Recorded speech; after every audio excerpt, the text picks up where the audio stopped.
Hello, everyone. I hope the introduction is not too long. At the same time, it gives you time to notice that I'm on. Go grab a drink, grab a glass of water, beer, whatever you want, a bowl of popcorn. Make yourself comfortable. It gives you time to do whatever you have to do, and I win 3 minutes. Just a quick hello. Dave Knight is here. He's going to be watching while working. Gardening Warrior Q as well. Robert will be my guest. He should be on anytime soon. Marilyn is here. Little Homestead by the Beach. Serge is here. Jerry from Carp's Homestead is here as well. And I see 11 people watching, so there's probably someone lurking in the background, which is all right. So today I want to talk about Shedwars. I'm just waiting for Robert to get on because I want to know. We've talked about it on one of Annie at Back to Basics Homestead live stream, but I want to know his side of the story: why, how, when, what's his plan for the future, what's going to happen, how he came to life, and stuff like that.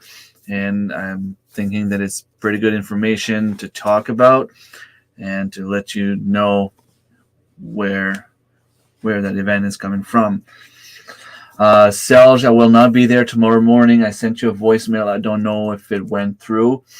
I fed the turkeys tonight. I have a softball tournament I was asked to go play.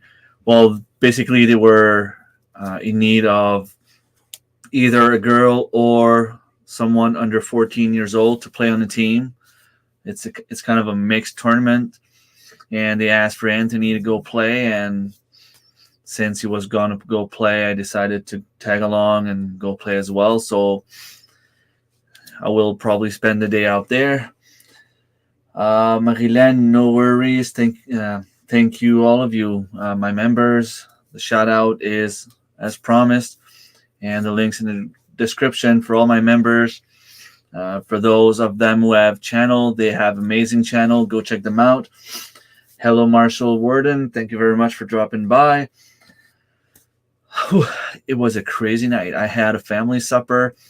My sister-in-law is down here from Alberta. We had a little clam chowder for supper. Seafood chowder, I should say. And I had to leave early. I needed to go to the community garden. Harvested a few squash. Again, squash, I said it. Drink up, people. A few beans. I have a few peppers that are going to be ready soon. Probably on Sunday I will go and pick them up. I have a few zucchinis that are on the verge of being ready as well. I went to my new spot to feed the animals. Harvested a few eggs. I see Serge is texting me. Thumbs up, right on. So he got my message. Got back home. I was hoping to come home and go in the garden a little bit and harvest a few things. But when I got home, unfortunately, I saw a bunch of rabbits running around. So it means that they escaped. I have like this medium dog cage turned upside down because, of course, on the bottom, the holes are a little bit bigger.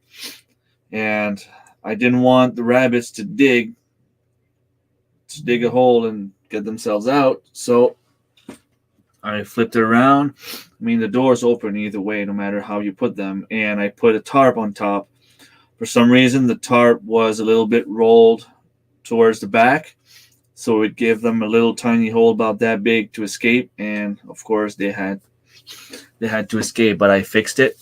They shouldn't be able to escape. But I was only able to gather 4 of them. There was 5 of them that were escape. And there's 1 still missing. So I'm hoping it's still around. I've seen a couple of foxes around this summer, but I've lost a rabbit before and was able to make it through the night. He actually lasted a few days, like 2-3 days before he came in. So he should be fine. I texted my girlfriend as soon as she comes home to get the kids to go and look around in case a rabbit would have come out. I also went around to look for mushrooms. I started gathering some wild mushrooms. I'm taking a class, as I've said before, and I am now pretty confident in recognizing two, maybe three mushrooms that are edible and pretty good to eat.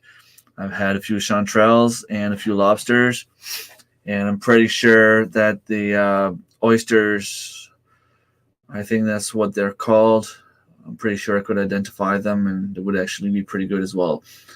I'm still not 100% sure though. Like I'm still gonna go and ask my teacher, Jessica. I don't know if I can call her my teacher, but anyway, she's the one giving the course, so I'm still gonna ask her when I gather some stuff to be sure. Because I always second guess myself, and when you forage, it's better to second guess yourself. Hello, Life with Blenda and Chuck. Thank you very much for being here. Mike Caveman Savage, thank you very much for dropping by. So yeah, I checked a few places and there was nothing. Apparently, it's a very bad year for mushrooms, and from what I can see, it's a very bad year for everything that's growing either in the wild or in the garden. So yeah. Wonder if Robert is close. So how have you guys been? What's going on your end? It's great to learn about mushrooms. Great food, but need to be careful.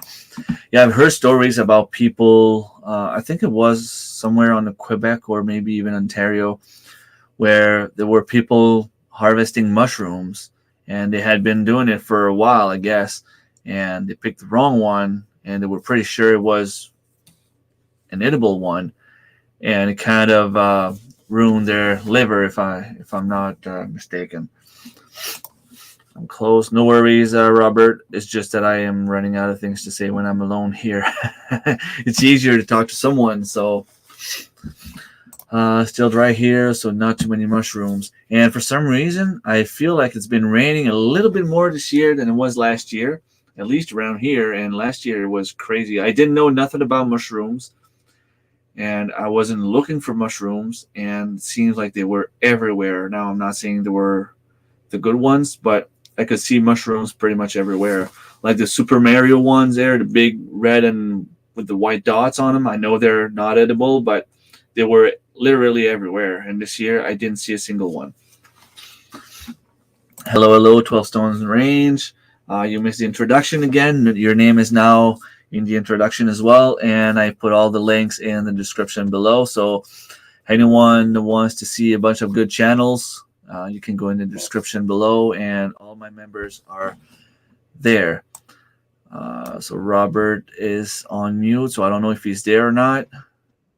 Hey, Remy. Hey, so he's here. How are you? I'm fine, brother. How you doing? Oh, pretty good. Lord, I'm running, trying to get up in here. My makeup is messed up, so I've been busy. Yeah. I'm one to let time slip up on me a little bit. And I was down there picking up peaches and making a quick video for this peach squeezing live stream I'm going to have, first annual. And I told people of where I was going to be. They'd come see me tonight here. Come see us and hang out with us. And just got that uploaded and have to do that on my phone. So I'm a little bit late, but you were doing great. Yeah, I had a story to tell. When I have something to say, it's not a big of a deal. I think when the idea comes and I know what I'm gonna say, like I can fluently speak.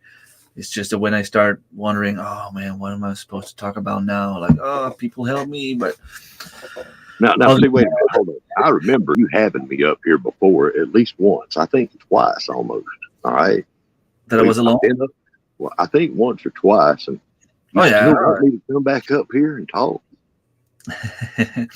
Well, I've been alone before, but usually I have something planned, something to talk about, something to teach, or I didn't really have anything planned for tonight. And then when you told me you were going to be available, it kind of, okay, well, I don't need to worry about that stuff because I know everything I wanted to ask you, and I'm pretty sure people in the chat are going to have a bunch of questions as well. Happy Friday. My mom told me all the wild mushrooms are poisoned because when she was a kid, a friend of hers died from mushroom in the lawns, young kids. Yeah, the ones on the lawns are pretty much always not good. Saying hello, hello, Robert and Wilson. So I forgot to say hello to Mr. Wilson. Yeah, he's not talking to me. He hasn't talked to me in a little while. Thank you very much, Gardening Warrior Q. Chris is, I'm guessing it's Chris or Gina. Hello, friends. Peace, love, and happiness to all. Hello, everyone. So this is Robert saying hi to everyone. Right on. So for people that don't know you, maybe in the chat, can you just tell us who you are, what you're doing? Just introduce yourself. Okay. Well, hi, everybody. For folks that don't know me, my name is Robert, and I'm Homestead Aquarius. I'm an olderish Southern hillbilly, and I've got a little small piece of land that I've been trying to turn into a working, functional homestead for mainly for my own groceries and whatever medicinals that I can grow. That's my ultimate goal. And recent years, I have been heavily involved with Shedwars in its development and continuing on. And that's taking up most of my time now. But that's about it. I've got a couple of kids that's done grown and gone, and if you're in that situation, you start wondering what you're going to do with the rest of your life, right? And maybe you don't know. See, you're still in the Right in the middle of the thick of things. When all them kids get grown and they're gone and they're like doing their things, and you're sitting there, just, I wish I could just one of y'all get on my back. I want to give you a piggyback ride.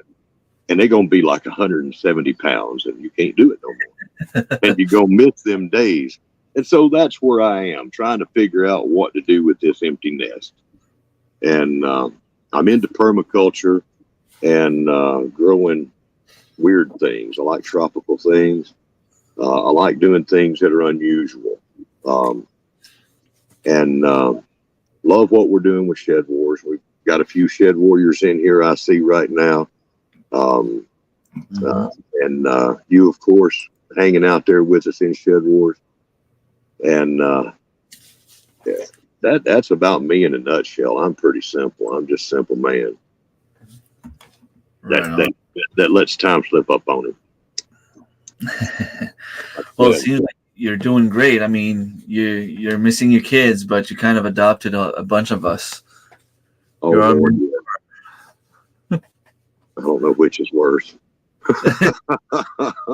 Yeah, I'm still shy in the group. I'm still just the first year. Wait until I feel more comfortable with you guys. You gonna blossom?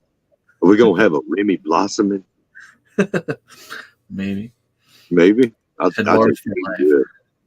I'll tell you what, dude. I love to watch fishing. I don't get to do a whole lot of it. Don't get to watch a whole lot of fishing anymore for, watching everybody in Shed Wars and some other stuff, But your fishing and your videography, I was sitting there gushing over that one you did, dude.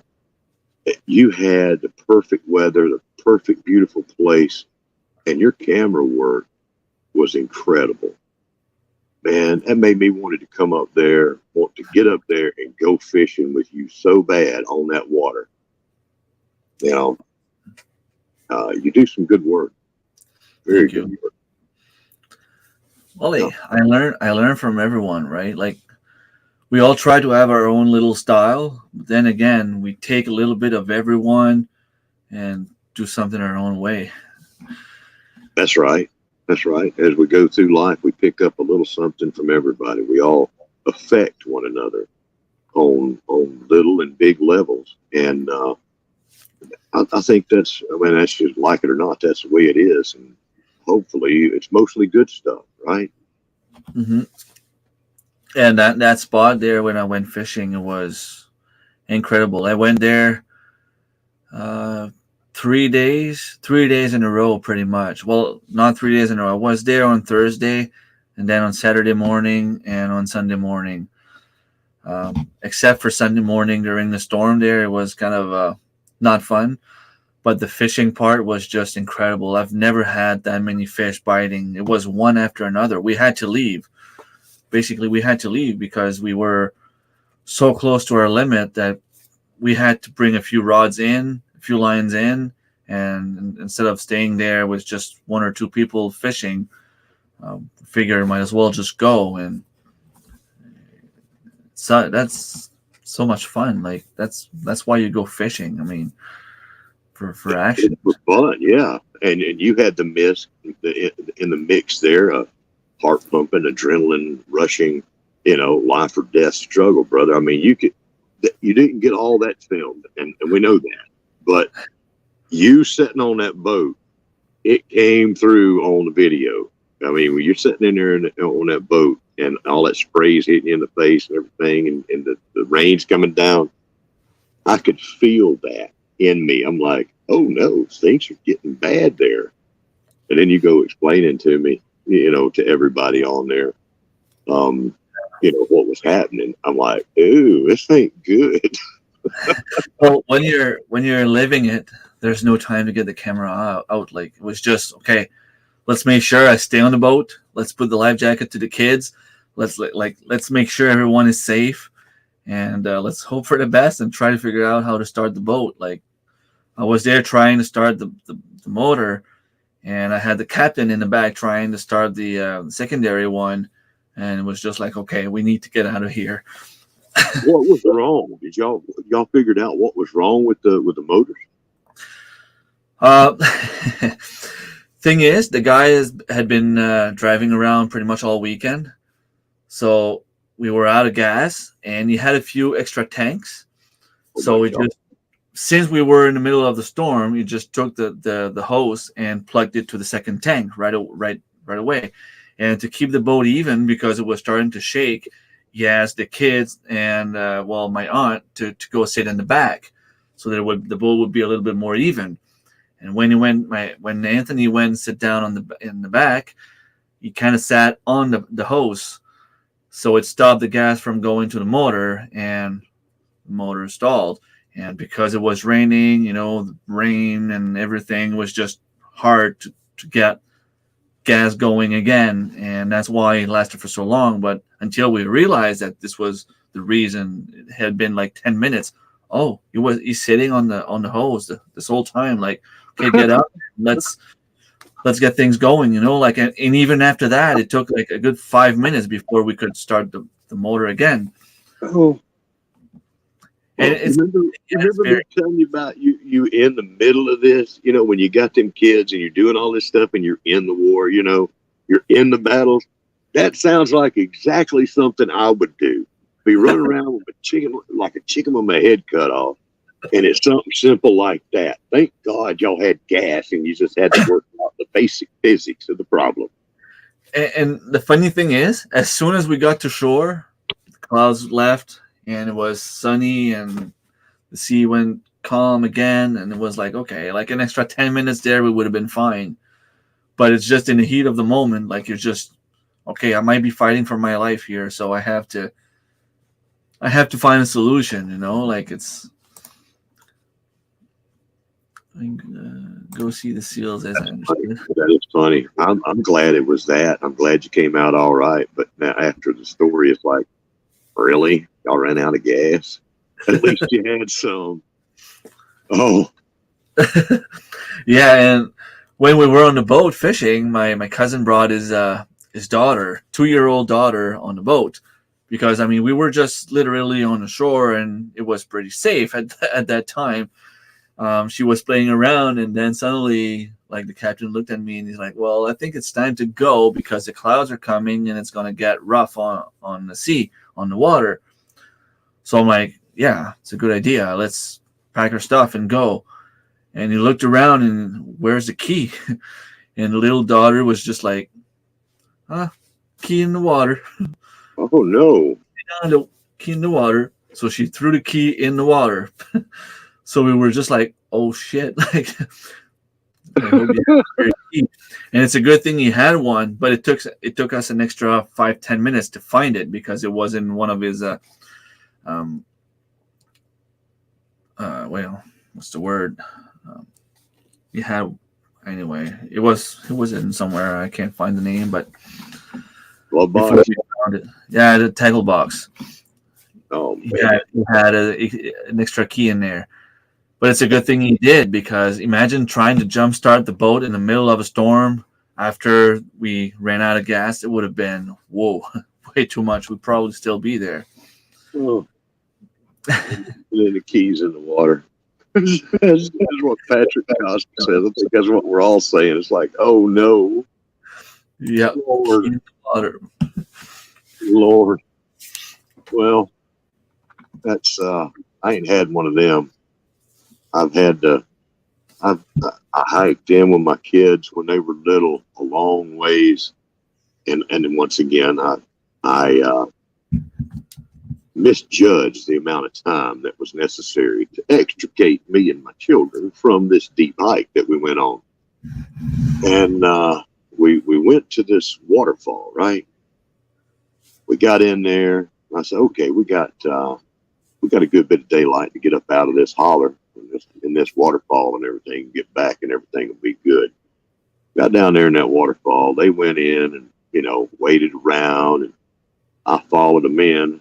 And I want you to know something. I was barefoot, and unknowns to me, that place was where people like to throw their beer bottles and stuff in there, break them against the cliff wall. And I had a beer bottle shove up into the bottom of my foot about an inch or so, opened up a big gash on my foot. Ouch. And all of a sudden that hike was looking a whole lot more rough. And sure. mountainous terrain. I just had to deal with my foot bleeding like a stuck hog. I figured, well, I'll be standing on it. It'll quit bleeding and everything. And thankfully, I was in cell phone range, though. And both of the kids were dead tired. And I picked up one and put him on my shoulders. I carried him out there, and the other one, the big one, wanted to ride too. I'm like, oh, you about 100 pounds, Daddy can't do this, and I'm on a hurt foot. And I was able to call the Rangers, a very embarrassing call. And they came and picked us up. I'm like, thank God for cell phone service. If not for that, it was going to be a long straight walk on like almost a 7-mile road instead of a 1.5-mile hike through the dark woods. So cell phone saved Dad right then. Yeah. Oh, what are we doing here tonight, man? Oh Lord, I'll tell you that thing I was telling you about with the peach squeezing. I'm fixing to do something that is ill-advised. All right. I don't know if you've seen the peach tree video that I made, but I've got down at my neighbors, I've got some peach trees that I grew and gave to them. Those folks have moved off now, and other people are down there. And that peach tree, one of the peach trees is putting on so many peaches, and dropped them all on the ground, and they're rotten. Well, those peach seeds are heirloom. They're so-called Indian peaches, and I'm down there picking them up over the last 2 or 3 days. I've got 10 gallons. I was hoping to have 15 gallons, but I had to cut that one short today. Sorry. So I've got, and maybe I will have 15 gallons by the time it's over. I've got to get at least 10 gallons of rotten peaches squeezed out of the seed So I'm fixing to do that on a live stream. Awesome. It'll be a hillbilly peach squeezing to give away some of those, and some folks has asked to buy them. I said, well, you can, but I'm gonna give you a chance to win some, and I ain't looking forward to that. It's going to be unusual. It'd be like playing with guts or something. It's going to be nasty. Oh, and I was doing that, and then I came up here, and then here's where we are. I talked to John. I know he's out fishing. He was out fishing, and this is apparently the time for him to catch a bunch of fish. He's probably done caught 5,000 pounds of tuna by himself with his bare hands or something. That's how he'll tell the story. Wow. Well, tuna. If he catches tuna, it's not even fair for the rest of us because he's pretty much guaranteed to win by himself. Oh yeah. Well, it's saltwater and freshwater divisions, but you know it ain't gonna matter. John, he's gonna come in there with like, yeah, I caught 10,000 pounds of fish. What have you got there for me? What have you got? All you people out there with bobbers. He's probably gonna have 5,000 pounds of fish at least. He may have already caught that. He's a great fisherman. You know, lived on the water most of his life. And That's pretty cool. Tunas can get pretty big. that's for the fishing rodeo. And then right after that, there's wild edibles and caveman and I didn't see Tommy, but he's right up there with them. Them folks do so much fishing it ain't funny. They're up there catching bass and trout and all kinds of stuff. Them by themselves could give John a run for his money, fish for fish, you know, just counting numbers. Yeah. Oh, Patrick Costa said he ain't got no fish. He's probably got mosquitoes big enough he could shoot down with a 12 gauge though and eat for supper. And I'm just going to catch up quickly on the chat. And yes, people, Robert, you are good with the numbers for the subscribers, but you're still missing some watch hours. So we will get you monetized. I will tell people go and watch this playlist after we're done tonight. And when are you going to have your live stream? That's going to be in the next couple of days. I've got to get that done. I got to fix up something that I can do this thing outside. And it's going to be the next couple of days. And I'll be out there squeezing peaches. If you do a live stream a week, you will get your watch hours in no time. Yeah, that's what I hear. One day I'd like to have, I guess, StreamYard, you know, what everybody uses. Yeah. I'd like to do that and have people up on panel. It's pretty straightforward, pretty easy to work with. That's good because that's what I need. I need straightforward and easy to work with. I can't afford a helper, you know. It's just me trying to figure things out. Yeah, but it's not like, I mean, I can jump on and show you how it works. It takes 2 minutes. You'll know pretty much everything there is to know. That'd be cool. Yeah. A lot of people have trouble getting that Nightbot activated and trained right, where it's doing all the tricks it's supposed to do. I'd rather have a good moderator and someone I can trust to do that stuff. I've seen Nightbot do some weird stuff where he would ban some people that didn't say anything wrong. So I don't know. I would be careful with that. Might be good. Maybe some people like it, but I don't trust it. Yeah, it seems like it's kind of a big pain in the butt to get set up, and you know, I've seen what you're talking about. And there's some people now that I've noticed that I'll be in live streams with, and they'll be talking, and I can't see what they're saying, and other people can't see what they're saying, but some can. Some weird stuff goes on. And And also your moderators, you have to be careful with who you've got, because you get somebody that's working for their own um, agenda, you know. Yeah, some people are just plain bad, bad people, I guess. That's right. Um, Heard about some of them. They'll get on there and ban certain people that they hadn't done anything wrong. It's just because they've got an agenda that they're working, and they're Yeah, working for somebody else besides you. So yeah, but I've got some good mods that I trust, and hadn't had any problems with them. Um, but it would be fun to have panel members up and do some things together. Yeah, Gardening Warrior Q. She's a good mod. Yeah, that's what my, she's my saying. mod's Yeah, pretty good. Yeah, always believe her when she's talking good about herself. Always believe her. That's good lady right there. right on. Good to know.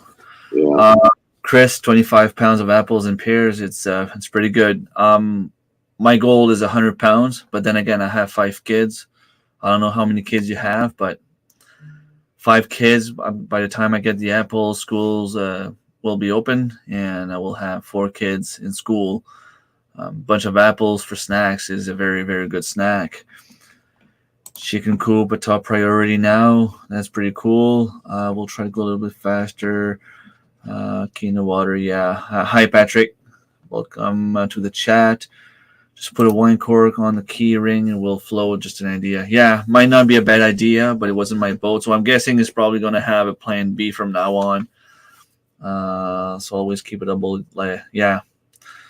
And I think the same way as Marilyn there, even if it floats with the current, the key could have been gone and there would have been no way to catch it.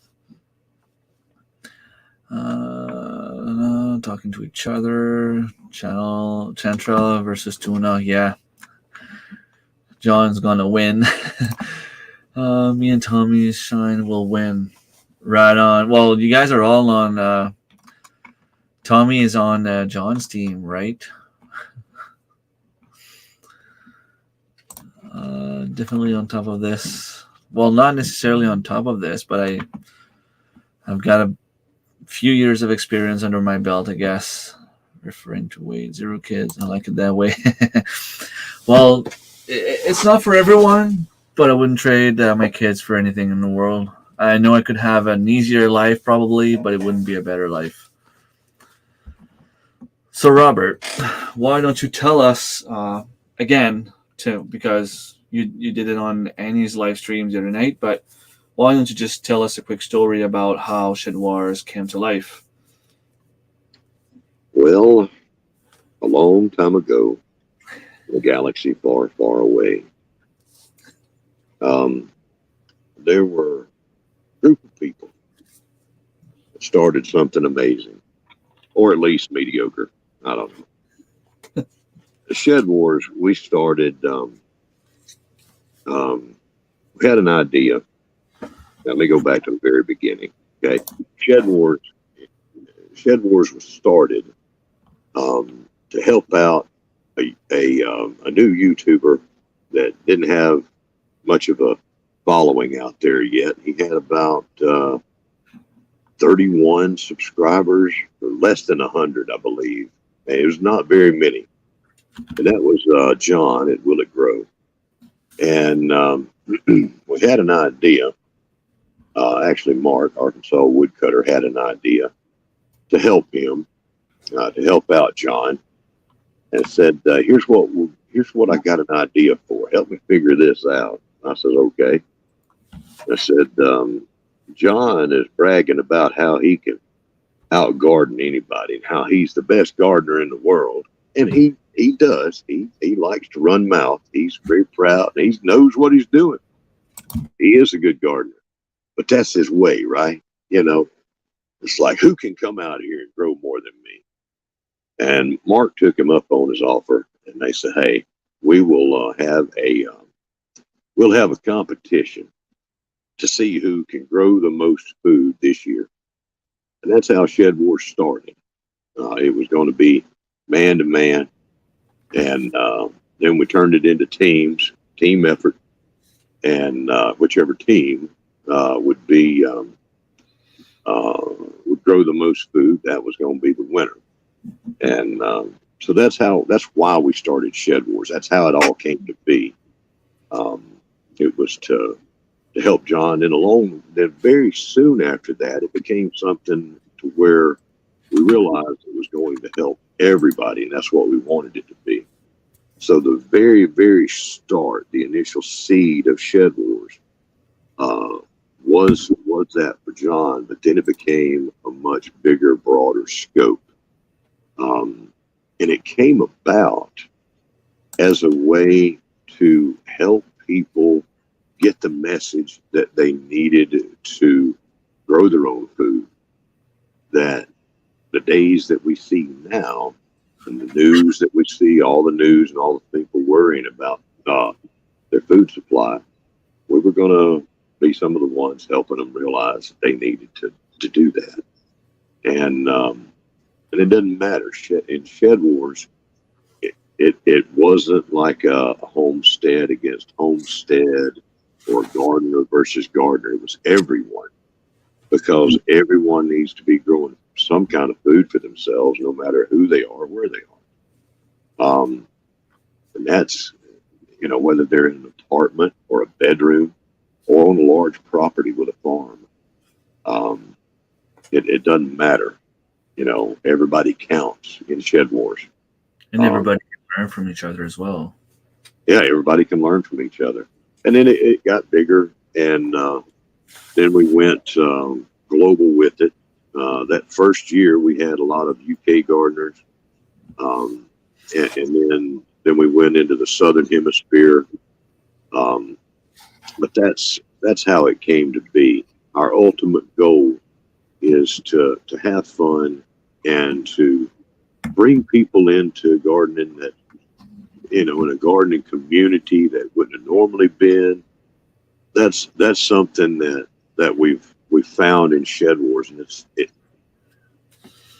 the attitude of Shedwars is that everybody counts the same, whether you've got 10 subscribers or 100,000. It doesn't matter in Shedwars. It's all a team effort. Mm-hmm. You can have a big property, or you could be somebody who was just growing in a few containers. Everyone has something to teach, and learn from. And it's a community for everyone like that. If you're growing food, if you're interested in self-sufficiency, we even let Canadians join us. If you can believe that, we're all humans. So many times, now this is from my perspective. So many times I think people get caught up in numbers and they get starstruck, okay, when they see people with big properties.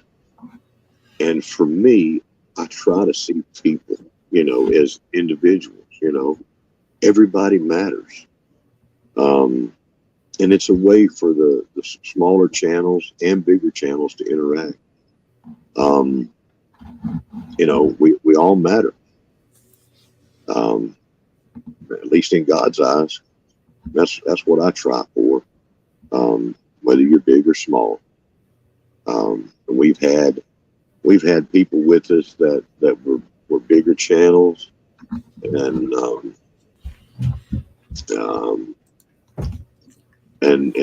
some of them did great. Some of them, you could tell that there was a little bit of that I don't know, I'm a big channel attitude.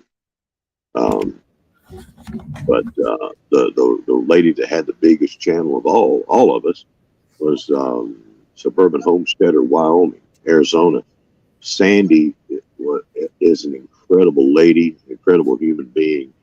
And, for her to be, in my mind, a much bigger channel, very successful channel, she is the most down-to-earth, sweetest human being.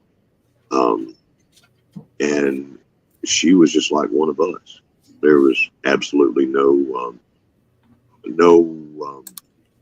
she was humble, if I'm saying that right. Mm-hmm. I'm gonna Well, see. people like that too. You've done had me up here 2 times now, right? And you wanted me to come back. Now I'm sitting here talking. I don't think you know what you're doing, but having me up here. But I'll run mouth. But that's what Shedwars is, and we've done it now for I don't know 3 years. For John and I, it never has stopped. We've gone all year long with dual seasons, and we hadn't had much of a break throughout all this, and we're getting a little battle worn now, a little tired. Well, it must be hard to handle everything. Like, I mean, just myself, I've been asking questions nonstop since the start. Um, I don't even know how you guys can even keep track of everyone and everything because there's what, like 60 people in Shedwars, unless some of them dropped out already that I don't know. Oh yeah, we've had lots of people fall to the wayside. It happens from the very first of the season, very first one we did till now. We have people that drop off immediately. I have to take this call. Just a sec. You keep talking. I'll be right back. Go ahead. But people drop off for various reasons, and some of them hang on through what seemed like the worst of situations. It's we've even had some that were going and going and going, and then all of a sudden they quit making videos of any kind, and you never saw them again. And it makes me wonder what happened to them. They just all of a sudden shut down making any videos. Nobody sees from them again, and that's back in the days of when the big golf thing was running rampant everywhere. And so we may have lost people like that. And I'll tell you what, there's one lady that has been there with us ever since she first joined us, and that's Gerwin down in Australia with Lord. Somebody help me with Gerwin's channel name. I can't help you. I got old man brain kicking in here. Come on, somebody in the chat help an old man out. What is Gerwin's channel name? I smell like rotten peaches, and I got a fuzzy mind right now. Right? What is Gerwin's channel name? Jandiras? Jandera's, yes, Jandera Homestead. Thank you. That lady has been an incredible human being. She's gone through floods, droughts, horrible things with her house. She's broken. The last thing was she broke her leg very badly and had to go to hospital, right? Or in hospital, as they say, right? They got their own way of messing up the English language down there in Australia, just like the hillbilly does up here. And then the UK messes up the English language over there. But, Gerwin broke her leg and had to crawl and drag herself through the farmyard where the goats are and everything. Oof. She had an incredible story. She still got that story on her channel somewhere of her story of what she went through after she broke her leg. Okay. That was bad enough. Having to crawl through all the animal product there, the animal poo on the ground to get herself, to where she could be seen and heard and everything. It was terrible. She went into the hospital. They got her operated on and everything. And she was making Shedwars videos from the hospital. What? Yeah. She made other videos, but she was making Shedwars videos from the hospital, teaching what she could from the bed. And I'm telling you what, that lady is incredible. And if you don't know her, please go find her. Jandera Homestead, down in Australia. Wonderful lady. And she's still recovering, still healing up, still doesn't have the use of her leg good yet. she's an amazing human being, and I'm so proud of her. She's an inspiration to me. And believe it or not, she's not paying me to say all this stuff. It's coming right from the heart. Yeah.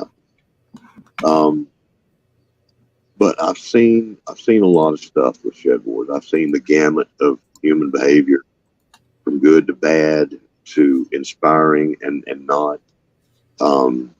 It's been fun what we've done so far.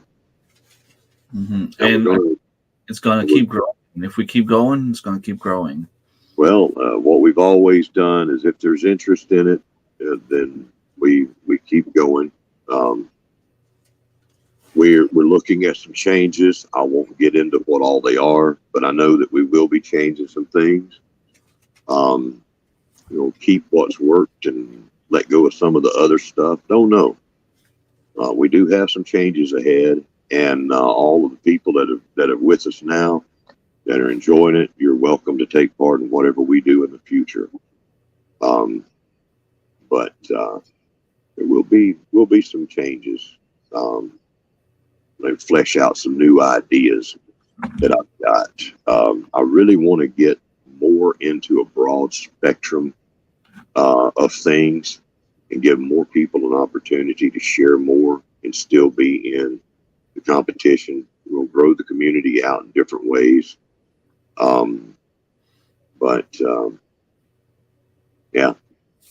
Like the fishing rodeo. I think there's a lot of people having fun with that. So we're going to do some more things like that. Actually, I haven't even had a chance to do much fishing myself. But John loves to fish. That's his life. And I was sitting there thinking to myself, what can I do to make it more fun, for John and for everybody else? And I said, well, fishing rodeo. That boy likes to run mouth about how much he catches fish. So maybe that'll be fun. So that's why the fishing rodeo happened. And, like I said, it's not about me. It's about our community and them having fun. Along the way of having Shedwars, it has been uplifting the amount of people that have told us that they started gardening for the first time, or it encouraged them to grow more. Okay, hold on. Mm-hmm. That's pretty cool. Hello, Watermelon Sugar, and I've seen Gina here as well. So is it true that will it grow 3 years in a row without cheating? Well, now that's a complicated question. I'm not sure how I can answer that. Right here publicly. Get with me later and we'll talk. You know what I'm saying? But yeah, he's won 3 years in a row, and it's a team effort. The young man up there in Cape Cod didn't do it himself. All right. We'll see what happens this year. But, ecocentric. What's that? Is that? Are you talking about ecocentric? Ecocentric. Yeah, he's on John's team. John holds on to him like a demon. That's his man right there. That's the one I want to be. That's the one I want to beat.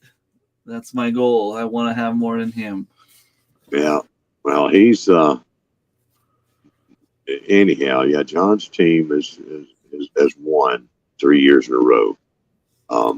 It's been pretty tight though last year, I think, right? It has been tight. You'd be surprised how tight it has been.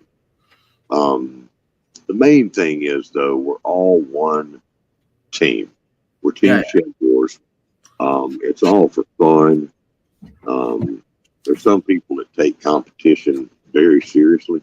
I'm not one of them. I'm more about let's everybody have fun and enjoy everything. And that's what we do. That's what we strive to do. I always take the competition seriously, but for myself.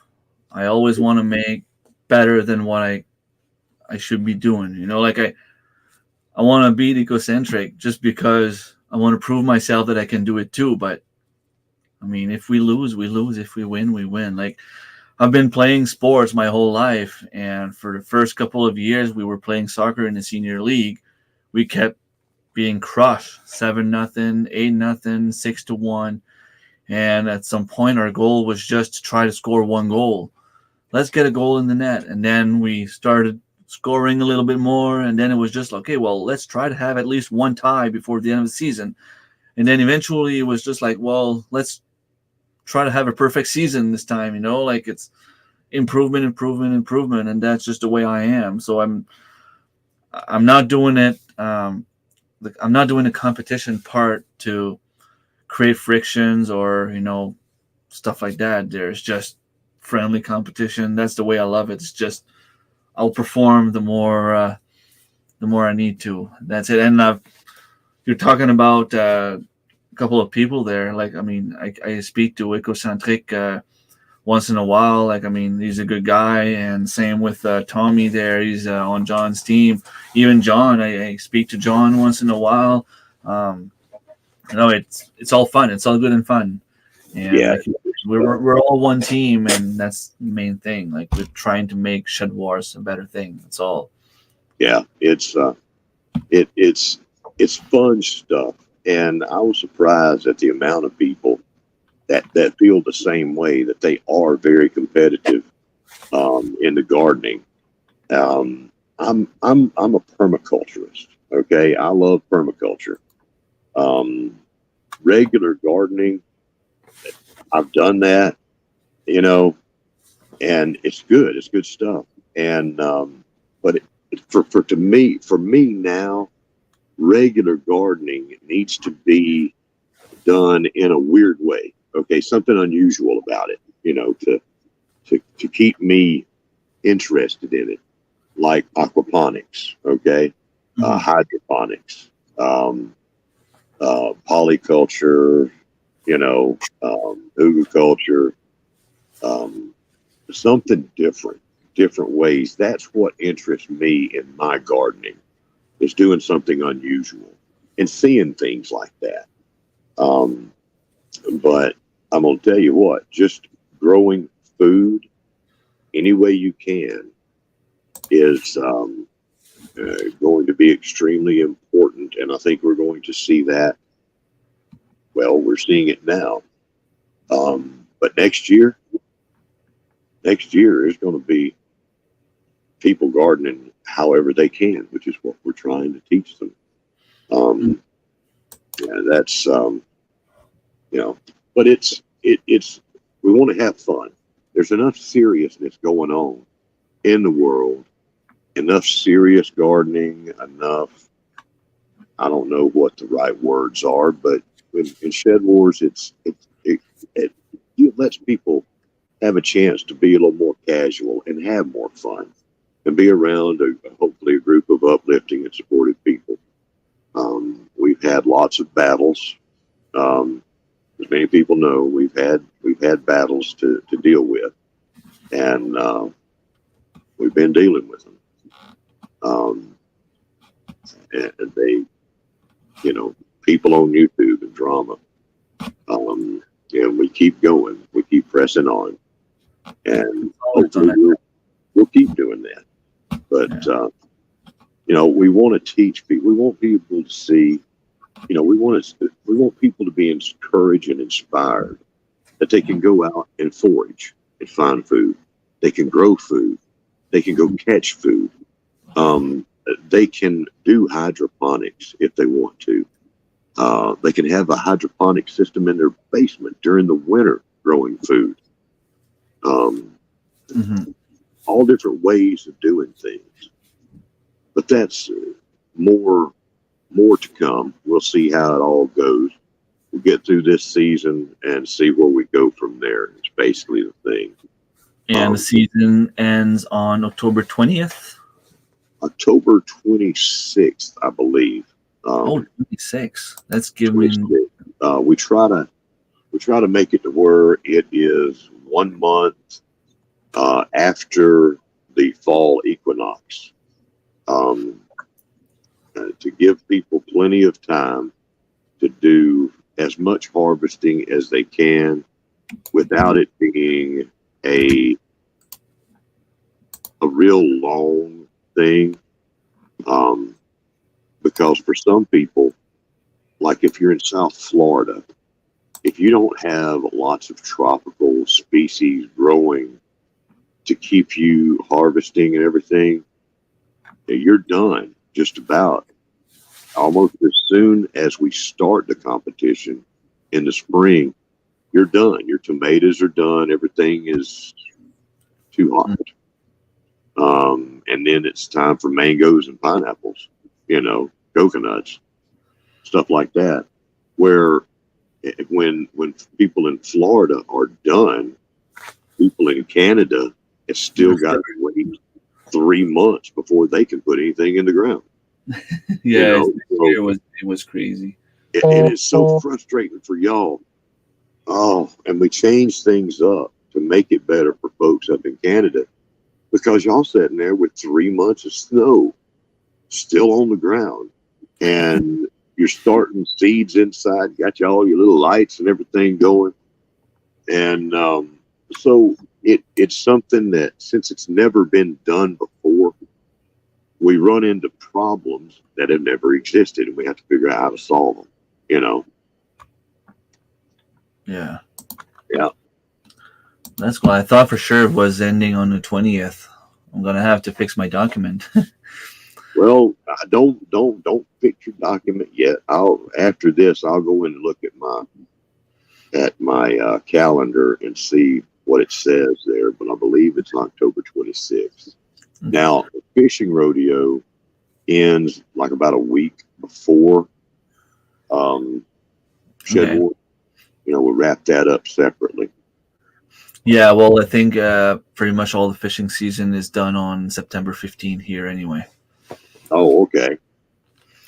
The fishing, is that, why does it end? Well, it's everything that in the seawater is done for some reason.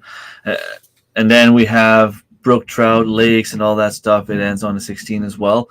I think the only thing that we are still allowed to fish until the 31st of October is there's a few rivers that you can fish for sea trout. That's pretty much it.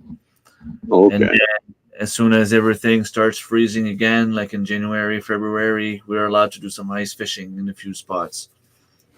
Okay. But the ice fishing is for freshwater, right? No, it's seawater. We're allowed to. There's a few lakes in the province here in New Brunswick. There's like 6 lakes I think you're allowed to fish in the winter, and you still need a license. You need to go get a license and go on ice. But beside that, pretty much all the other lakes are closed, which is not fun, but it is what it is. Yeah. Well, but they don't restrict y'all from. In Canada, it's different, they don't restrict y'all from fishing, at least freshwater. I get with the saltwater because the fish migrate and everything. And so it's about the wildlife stock itself and not depleting that, and that they're not even available. But they don't restrict y'all with freshwater fishing, do they? Yes, they do. But really? Yeah. Okay. September 15, it's pretty much done everywhere. All the lakes, all the brooks, all the streams, rivers, everything's done. Even for bass and bluegill and walleye. Oh, yeah. Yeah. There might be, like I said, there might be a few rivers down south that they're allowed to fish until October 31st, because on the Restigouche River here, we're allowed to fish from April 15 until October 31st. But it's only a certain part of the river, and it's only for sea trout, and I think you're allowed to keep, you can fish black salmon, but you can't keep them. So, but now those are saltwater, freshwater fish. But what about stuff that's truly? There's people up there ice fishing for truly just freshwater fish, right? Yeah. Maybe they, you know what Canada said? They said, we're tired of these fools out there getting on the ice and messing up with their holes and having to go rescue them. So let's come up with some kind of plan to get it to shut down. All right, we're going to shut down all the fishing. We're going to shut it all down. That might be it. We're tired of winching y'all out of frozen lakes. Well, that's good, Gina. She's saying that fishing rodeo has made her a better fisherwoman than her husband. That's right. That's right. That's and you know, the Cosmics with the fishing rodeo, they have said this several times. So I ain't really telling nothing. That it gave them a chance to go fishing. You know, it's like as an adult, we almost need an excuse to go have fun. You know. Yeah.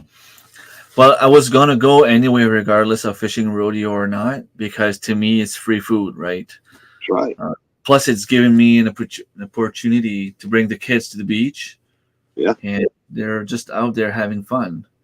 They'll play with the sand. They'll go swim. They'll look for different kind of rocks and shells and stuff like that there. Who doesn't like to be on the beach, right?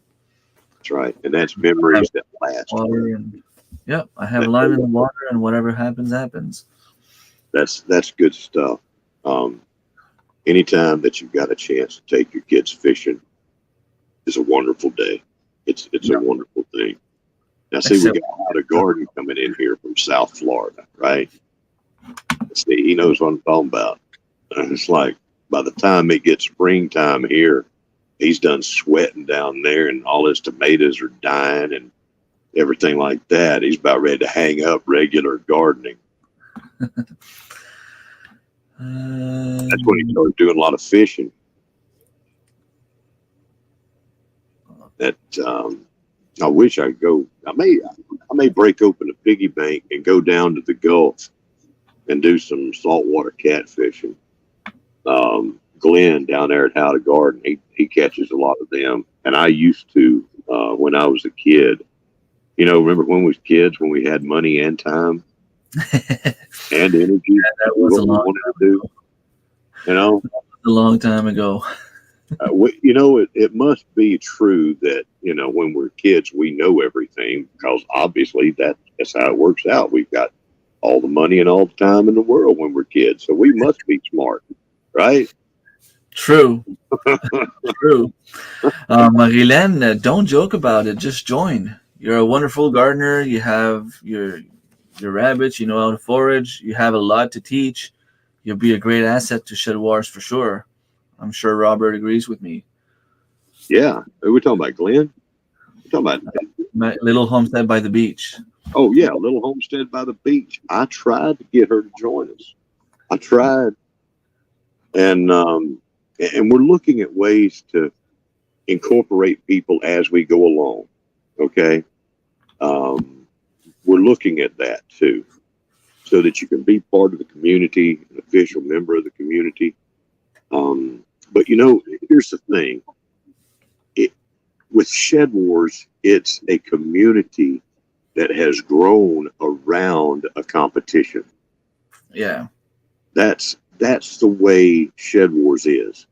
We've got a group of people that have stuck with us, and, you know, great people.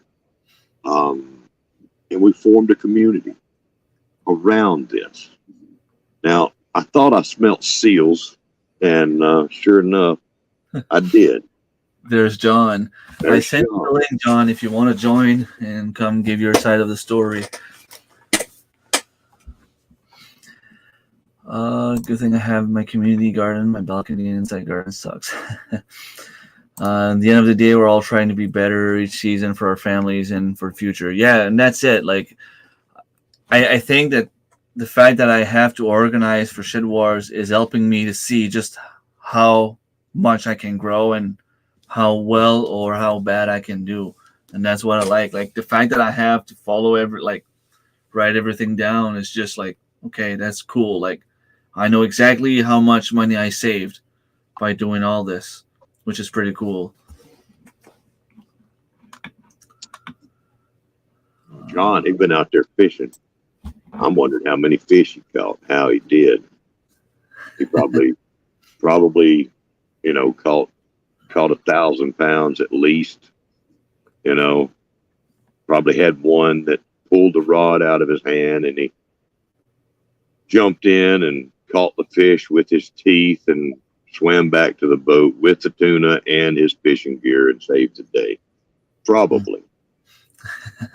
That's the story he would tell, I'm sure. Hey, that's okay. Little homestead by the beach. Just figuring out YouTube is a thing on its own. I still hadn't figured it out. You know, we had people that actually created a channel just so that they could join Shedwars. And that blew me away. That just absolutely blew me away. The things that I have learned from all the different people being in one place, okay? I've learned some obscure knowledge of gardening and even things not related to gardening because of Shedwars. That it's like, that makes total sense. Why don't I do it this way? You know, it's one of those things. It is what you make of the opportunity. We have people that join that have talked to me. And they say, "Well, nobody's watching my videos," and I'm like, "Okay."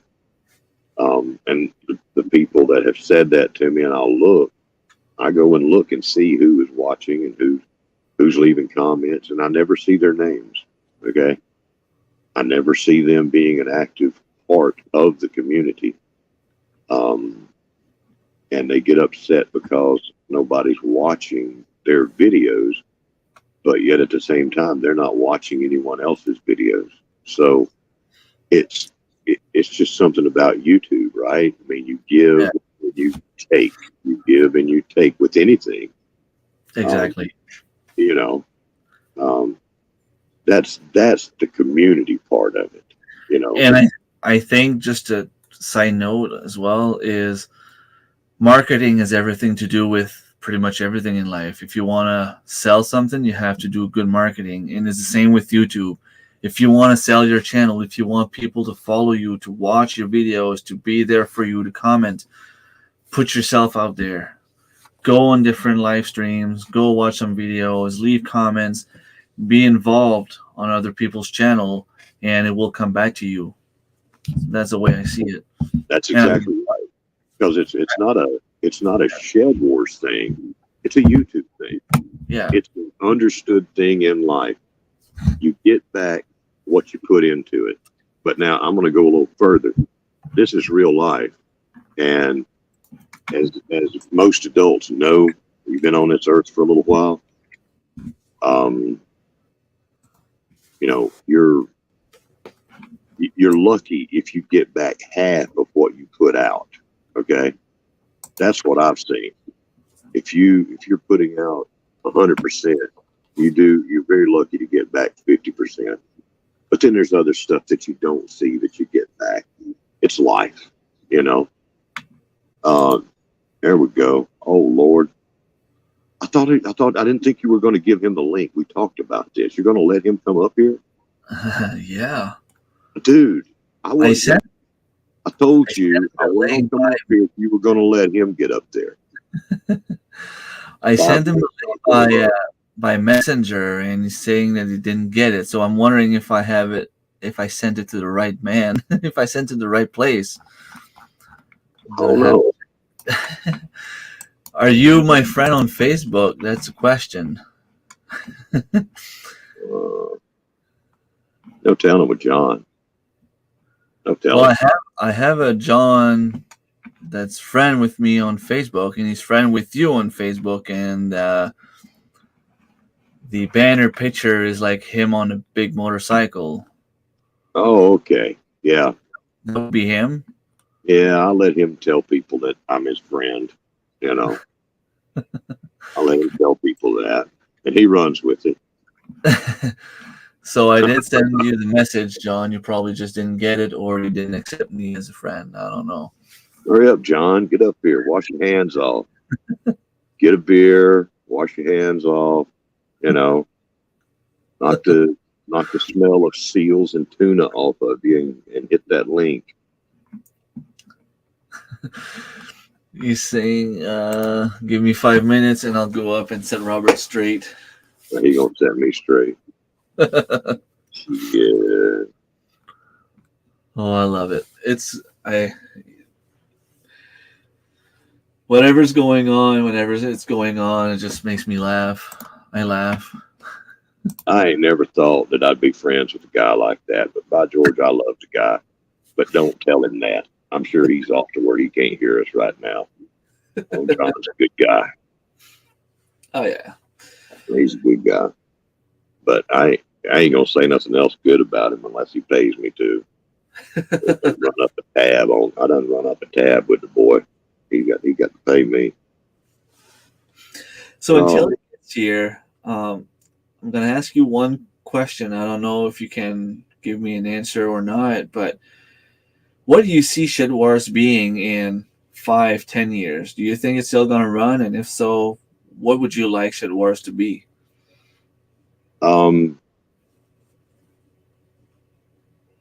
Well, in 10 years, I would like for Shedwars to be continuing to be a good influence and a good thing for everybody involved.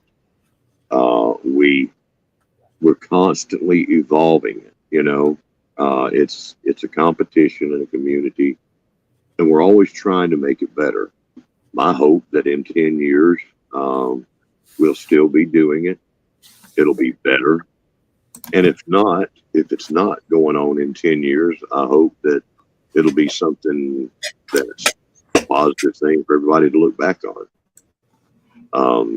I hope that we leave the big YouTubes better than we find them, basically. My philosophy is first do no harm. And that's difficult, okay? When we're sitting here trying to figure out, the rules, because it's a competition, so you have to have rules. There's no game that you play that doesn't have rules. Yeah, exactly. And we're giving away prizes. There's money involved, not to mention time and energy, and it's a big output for everyone. For me and John, it's something that hasn't stopped, and so we take a lot of pride in what we have done. We have to have rules, and that's the part that we get tired of. We hate the rules, but we know that we have to have them. And no matter what, there's going to be somebody that's not happy with it. It's just life. It's not Shedwars. It's just life. Anytime that you're in charge or managing something, you're going to get cut both ways. It's just I've been in charge of a lot of stuff, and you're going to get cut both ways no matter what you do. It's just part of the territory. We try to make it as easy as possible for our members, our community members or participants. Gardening Warrior Q. Yes, ma'am. We have thought about changing the name of Shedwars, and that will be one of the changes that is coming up. We will be changing the name to reflect more about what we do. Because people still say, "Well, what is Shedwars?" Yeah. Which Shedwars is called that because in that first day, it was about who had the messiest shed, either John or Mark, right? And these two jackwagons are sitting there with their messy sheds arguing about it. And I said, big gun the Shedwars have, kind of like Yoda would say, right? Because I'm a big Star Wars fan. And I said, hey, you know what? I like the sound of that. Let's call it Shedwars. And we did. Mark and John went along with it, and we called it Shedwars. And so that's how it got its name. But then we found out, later on that there was an the old Shedwars TV show with guys going out looking for antlers. But that was off the air, for years, and wasn't a current thing, so that wasn't a problem anymore. And then there's some people building sheds that were using the hashtag and the name, some little things like that. And then somebody else using Shedwars, and they're like having, I don't know, just goofy kid stuff out there with Shedwars. So we want to get away from that name so that when people hear the word Shedwars, they know what it's all about. They know what it's all about. They don't have to say what is Shedwars, So we will be looking at that in the future. And John's clock must be stopped. You might be trying to figure out what he's gonna say. You said it was gonna be back in your place. Don't worry. He can always say something. Oh yeah, I'm sure. Yeah, that's right. We've got kids. There's never been anything, to my knowledge, like Shedwars ever on YouTube. There's been gardening competitions, but not like Shedwars, And we've got everybody from young to old, and big channels, small channels, people gardening in their apartment, like Gardening Warrior Q. She's in an apartment. And one thing that I really want to reach people is, you see, we have most of our population in apartments or small living situations. They don't even have a yard. The most people on this earth don't even have a yard or any property to grow in. Mm-hmm.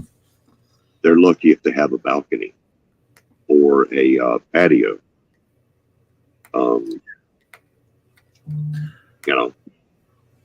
So that is it. I want to help people that are in those situations to understand that they can grow something. Cosmic Cultivators, Trash Garden. There he is. Oh, is he here? I'm leaving. I'm leaving. I told you I wanted him to come up here if you were going to have him here. How you doing, Remy? Hi, Robert. Hey, John. How are you? I'm doing all right. So you emptied the sea now? Caught all the fish? It was one hell of an adventurous trip. Awesome. Hold on, let me check this. Something's wrong here. He's always got his angry eyes on. See that? See how he's always like scowling? Got this mean look on his face. Robert, I don't really know what you've been saying up here on this panel, but I will go back and watch this replay. So, okay. I'm pretty sure you behaved, though, right? Oh yeah.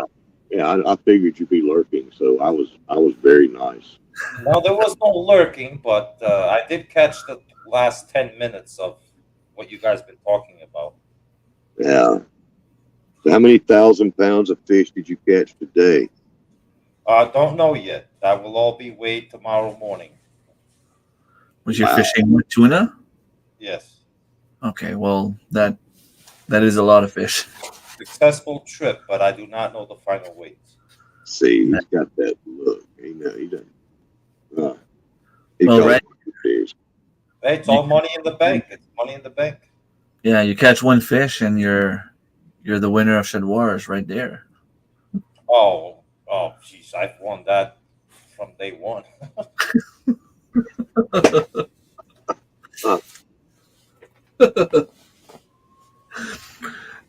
What I love about John is his humility. He's a humble man. Well, I mean, it's a commercial thing, so I'm not going to count any of that weight towards it.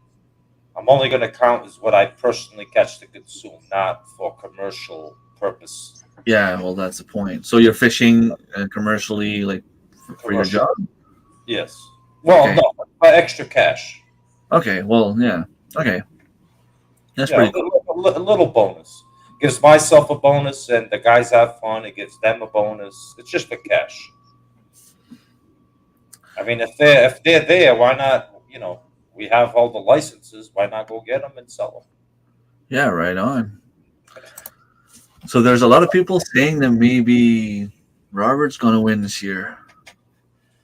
them? Actually, I think right now, from last I checked, of the remaining participants for both teams, quite a few people have dropped out through whatever reasons, personal reasons.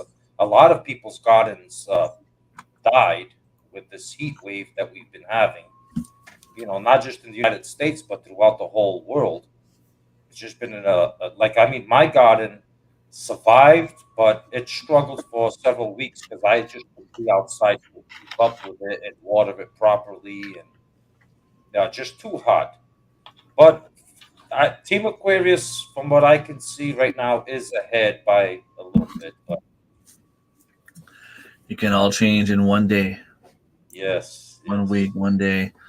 I have two heavy hitters that are going to make a rebound in the fall garden. So the fall gardening is coming. Yeah, I don't know nothing about fall gardening here. I'm already spring, summer, fall, winter. Yeah, That's how it you go happens. quick. Yeah, Yeah, yeah. Like I mean, I should be planting some more radishes anytime now, but I still have some radishes from the spring that are not even ready yet. I'm gonna harvest the pods there, but yeah. So yeah. I'm from gonna your I'm from gonna be starting the fall garden. I've already started a couple things like the second round of beets and all that stuff, and the carrots. Second round of carrots. Get them in the ground now. right on, just from your point of view, John, what's the reason? Robert told us a story about how Shedwars began, uh, but why would you keep doing it? What's in it for you? What is it that you like about Shedwars? Well, the satisfaction. It's the satisfaction to see a whole bunch of strangers in this YouTube world. That they're backyard gardeners, just like myself, you, Robert. Pretty much everybody here. It's the satisfaction to know that we can learn from each other as friends and a community where we can do it all together. Like you take the Gina, the cosmic cultivators, for instance. Last year I did a whole series on growing onions, and she followed down to the T exactly everything that I did on that series, and she was successful. That in itself gives me pleasure as to, like, hey, for all it was worth, the cosmic cultivators now know how to grow onions. So that right there, for what it's worth, that's satisfying. It's everybody just gets to be together and make friends and teach each other and share seeds. A lot of people send seeds. They create challenges to keep things interesting. So it's a lot of fun, and that's what keeps me going. Is that people that are really interested in sticking with it. It can be like it can be over tiring, especially for myself and Robert, where we got to keep up with so many different people. Yeah, It's unbelievable, and the emails and the questions and all that stuff. Where every year, me and Robert are like, okay, how are we gonna make this video, the rules video, as specific as possible?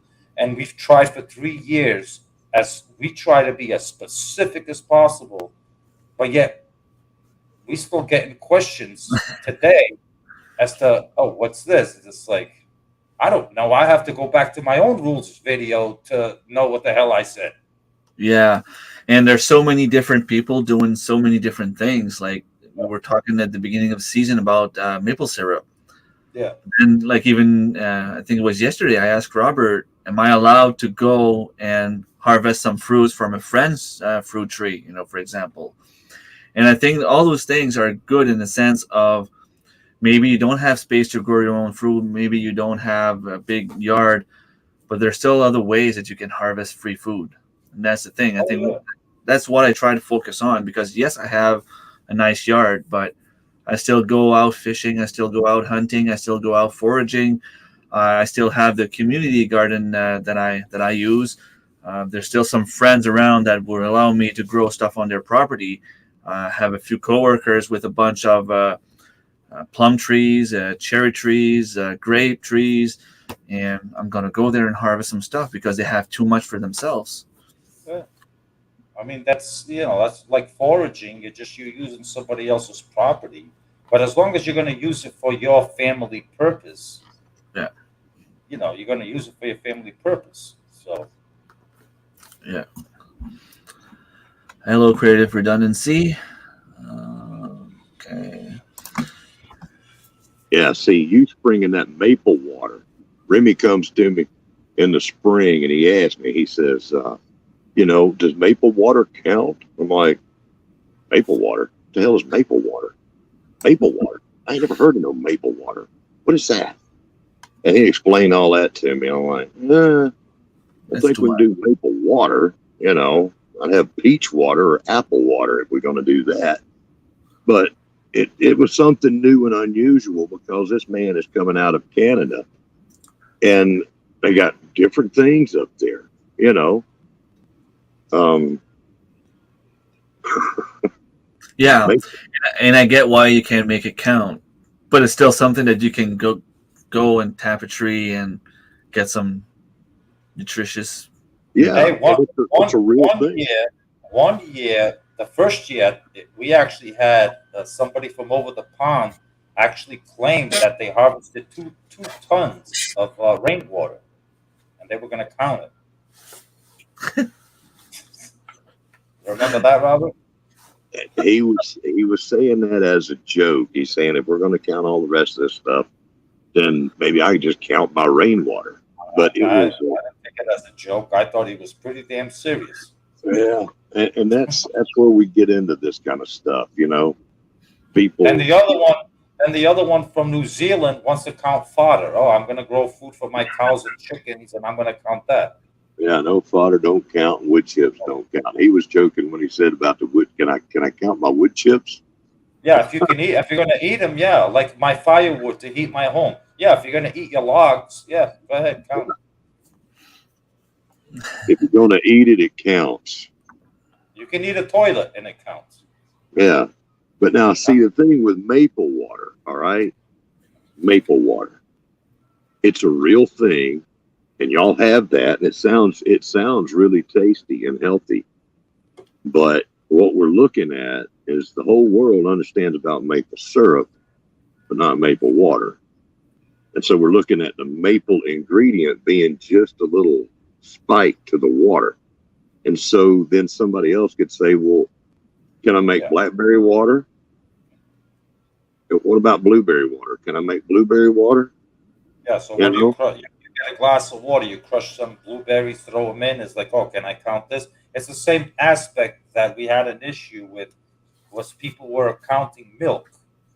And milk is fine, but don't make butter out of your milk or cheese and then say, okay, I counted the milk, now I made cheese, now I'm counting the cheese. Yeah, you count it once. You count Yeah. it once, that's one product, right? You counted the milk, that's fine. You consume the milk, you're going to make something with the milk, to eat or whatever, butter, whatever you want to make with it, but don't try to count it twice. Yeah.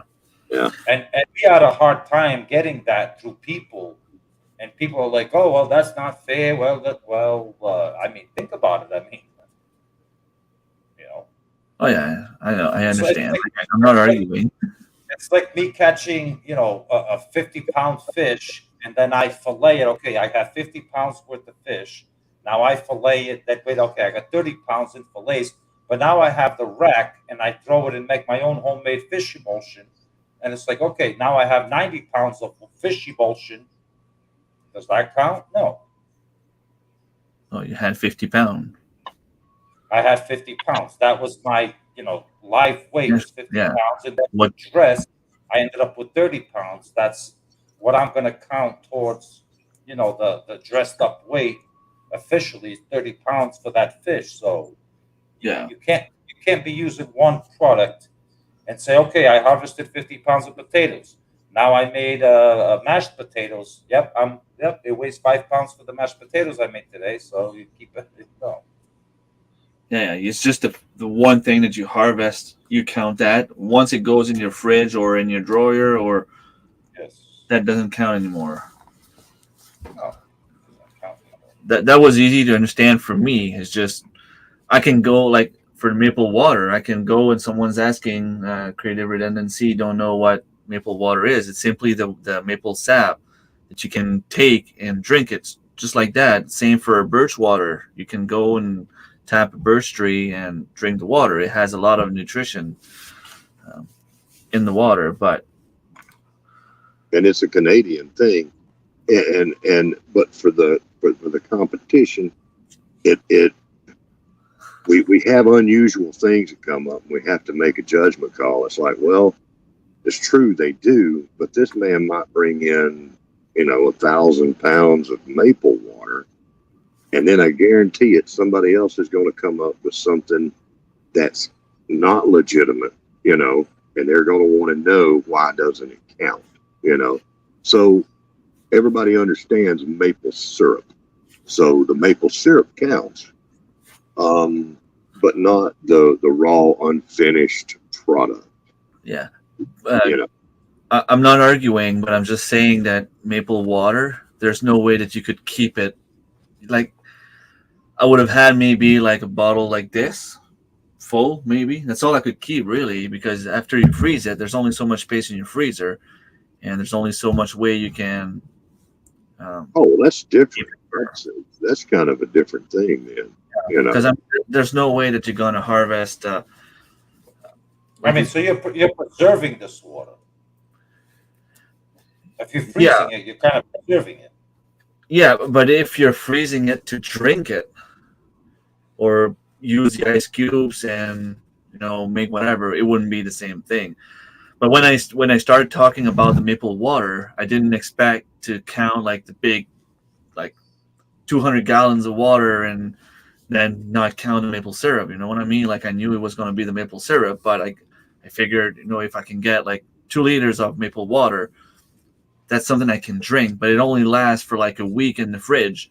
So unless you freeze it and take whole bunch of space in your freezer, I mean, there's no other way to preserve it. But I totally understand. Like, I'm not arguing. I'm just saying. Oh yeah, you're fine.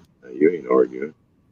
But we had to do something, and now I see that Hugh says that Lewis harvested and canned maple water, but I thought that he was canning. I thought he had one live stream where he was boiling down and making maple syrup. I remember him doing that, but I don't remember him just straight out canning maple water. Yeah, I didn't see that video. I don't know. Yeah, but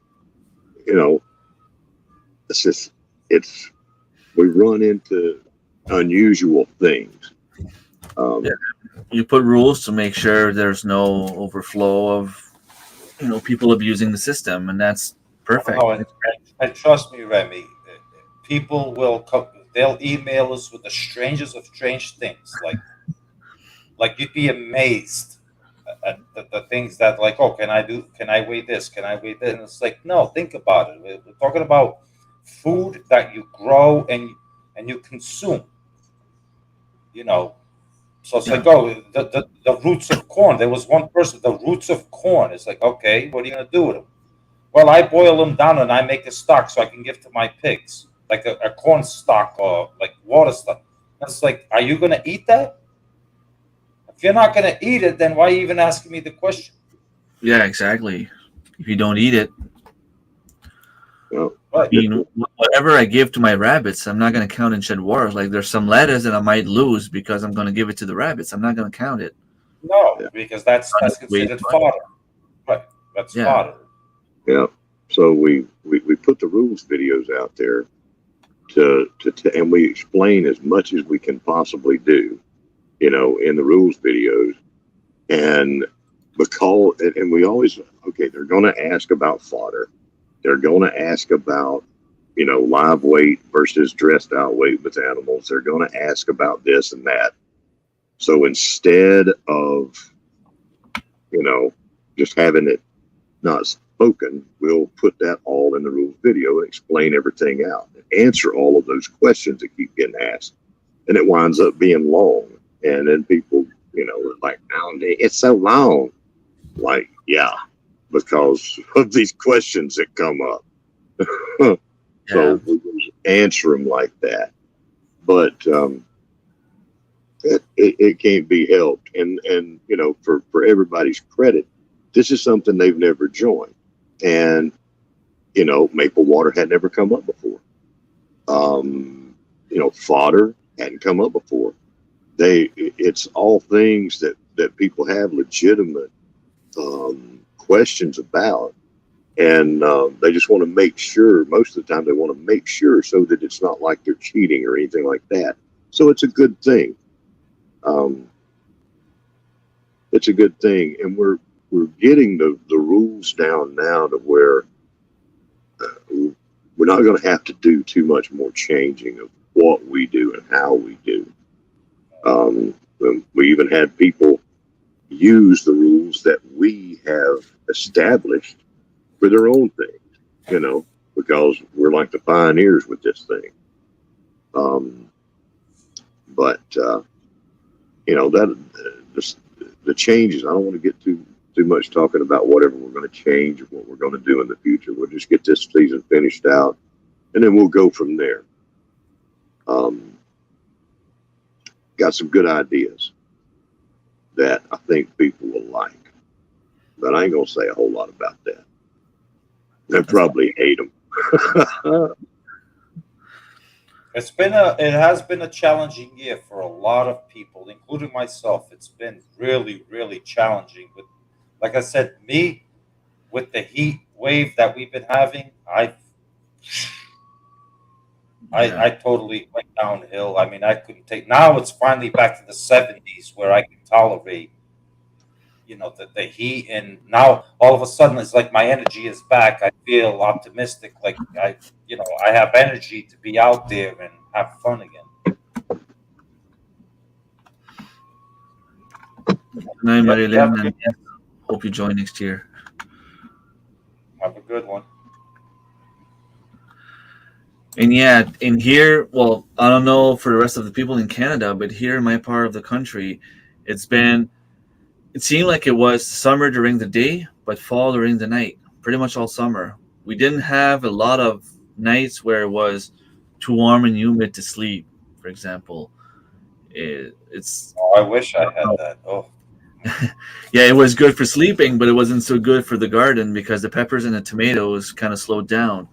And we've had so much slugs. Slugs this year are insane. It's everywhere. I don't know what's you have a going lot on. of humidity? No? Not more than usual because we didn't get that much rain either. Like, I mean, we don't have mushrooms growing in the woods right now. And usually at this time of year, apparently people that harvest wild mushroom are pretty much done. I don't There know. was a Like, there was a stretch there. We went up about 65 days without any rain whatsoever. wow. And then finally, like a week and a half ago, we had like 3 hours with the rain, and that was it. We haven't seen rain again. It's no, all the lawns are all dead. I think we've had maybe like rain once a week, but it was never like big heavy rain. It was just like a little shower here and there, but just enough to make it all right. But it could have been better. You know what I mean? Like there's always room for improvement. Like my radishes didn't grow at all this year. My beans, I've struggled with beans for the first time. Like I usually don't have any issues with beans, but this year you plant seeds and they get eaten right in the ground. Those gray worms, I don't know what they're called, but they're just vicious this year. Um, Even my buddy planted about 2,000 seeds, and he's not going to have one single bean this year. Um, Cucumbers are not growing. I'm going to have a lot of squash. I love squash, which is good. I'm going to have a couple of small tomatoes. They're not going to be big, but hopefully they can start to turn red in the next few days. Carrots is fine. And you guys up there haven't harvested tomatoes yet? A couple. Thing is, I have a bunch of rodents on my property, and if I wait until they turn red, I Leave it. go the next morning and they're gone. So I have to harvest them as soon as they start turning, because within a day or two they get eaten. So as soon as they Actually, start turning yellow, orange, I pick them up and I put them next to the window inside. yeah, I'm already doing a lot of tomato sauce canning. My tomatoes did, I believe it or not, they did great this year. Awesome. And the bell peppers, amazing. They love the heat, and they did amazing this year. I mean, I got bell peppers out there. I don't even know what to do with them all. I'm gonna have to chop them up and freeze them. And great year for peppers. Well, freezing here the other night. Yeah, I've had a day, a night, like a week and a half ago. I woke up. It was 8 degrees Celsius, Eight and degrees usually Celsius. around 5, it's frost. You know what I mean? Like, was that close? I don't know. I don't remember what it would be in Fahrenheit. Like maybe around 45, Well, 50. at about 56 degrees to 10, so give it in the 50s. That's Yeah, not too bad. but in the middle of August, beginning of August, it's kind of cold. Patrick's been watering the garden only twice this year, so he's a little bit more north, I think, from me, and he's on the Quebec in the Quebec province. He's had Oh, a so lot of he's even more north than you. yeah, I think he is. Because you're in what, New Brunswick? Yeah, northern New Brunswick. I can't believe I remembered that. Holy smokes. Then I have a good impact on you, I guess. I can't believe I remember that. And yeah, everyone's been telling me the mushrooms this year are not producing at all. Like I'm taking a class on wild foraging, and I got nothing to show for it. It's like I'm paying money, but she can't teach me because I'm supposed to go out, gather some stuff, and spend some time with my teacher, showing her what I got, what I think it is, and stuff like that. And I can't do that because there's nothing. Uh, What about different? Yeah, but you're not willing to travel to different, like, you know, counties or something to look for it. to do, yeah. Well, it's tough because I don't know what it's like in the States, but here there's a lot of private properties, and if you don't know where you're going, you're gonna end up on someone's property, and you might not be welcome there. Like You might not make it out of there. yeah, exactly. So, and right now gas is so expensive that I go to work and come home. That's pretty much all I do. Minor issues with tomatoes this year. Can't wait to harvest them now. And it seems like everyone's been struggling with something this year. I had a great year with tomatoes. I mean, I had a really, really great. Well, other than like, I had the variety Ernie's Nose. That one Okay, gave me a hard time with Blossom and Rot, but everything else just unbelievable. Really did well. awesome. Green ones, but nothing ripe yet. Ripening here. Yeah. People talking to each other. There's Lewis. Lewis there now. That's a gardening monster up there in Canada. Oh, the Marshmallow marshmallow Man man. Lewis is there. And Eldan is here. Haven't seen you in a while, Eldan. Thank you very much for dropping by. And where's Tommy Smelts? Is he hiding? I don't see Yeah, I Tommy don't see him Smelts. too often on my streams. He'll comment. Usually watches the replay, I guess. He's hiding. Whenever I'm around, Tommy Smelts like he grabs that bobber and goes bobbing away. Jimmy Pepper did well. My son's friend hate the whole thing. That's the thing. Like I also want to learn how to can and how to preserve the stuff. Because, well, I know how to do some of the things, but I've never done it. And right now, I'm harvesting about 2 pounds of tomatoes per day, and my daughter eats them like apples. I'm not gonna get to preserving any because it's just like boom, boom, boom, boom, boom. She loves them. That's the thing. They're not going to waste. No, that's an awesome thing. They're not going to waste. Yeah, and that's great. I mean, that's one of the thing with 5 kids. Like I can never grow enough. It seems. Still got tomatoes canning in, John. So Patrick is close to Vermont in Maine. So I think he would pretty much be at the same level as me, but a little bit more to the west of me. I'm on the East Coast. Yeah, you're right above Maine, aren't you? New Brunswick. The way that Maine, as like when you get to the end of the Maine, you have New Brunswick that goes just a little bit right on the east. So I'm just a little bit above Maine, kind of. Hey, can maple water or maple syrup? Asking the question. Cucumbers didn't get any water the other day and watered and forgot today. They look very sad. It's never too late to water. And where are you again, Eldan? If you say that it's early for mushrooms, apparently around here it's always from middle of July until the middle of August. Robert and John, you guys do any foraging, or it's mostly fishing and gardening and stuff like that?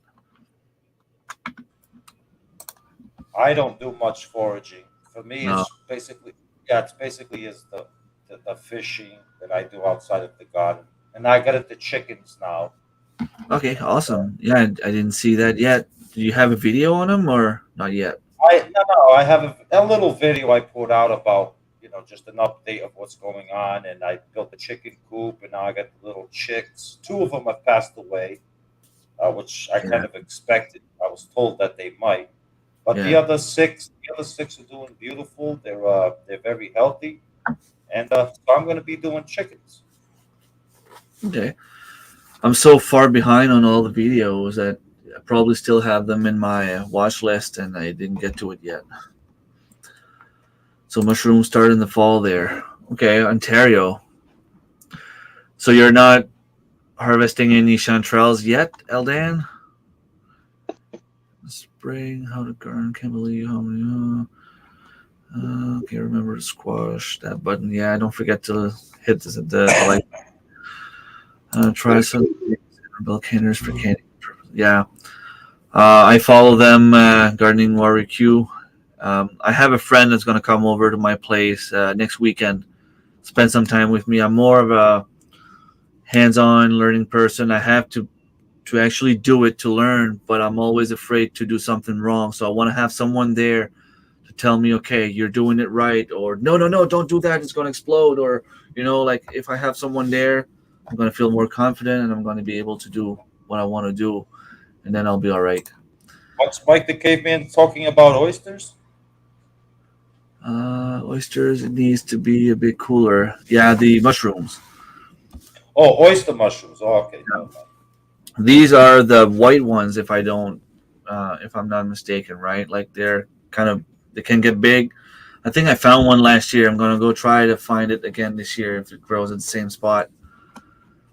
Now, have y'all seen where people, and when I talk about weird things, okay, this is what I like. People are going out and getting wood, mulch, wood mulch to mulch their gardens with, but at the same time, they're inoculating them with whatever mushrooms that they like to eat. And so the mulch becomes a mushroom patch, doubling their harvest, that kind of thing. That's good stuff. And it's pretty much the same for me. Like I told my girlfriend and the kids that I wanted to go harvest some hazelnut during the weekend. and there's a couple of kids that want to harvest some hazelnut and a couple that want to harvest raspberries.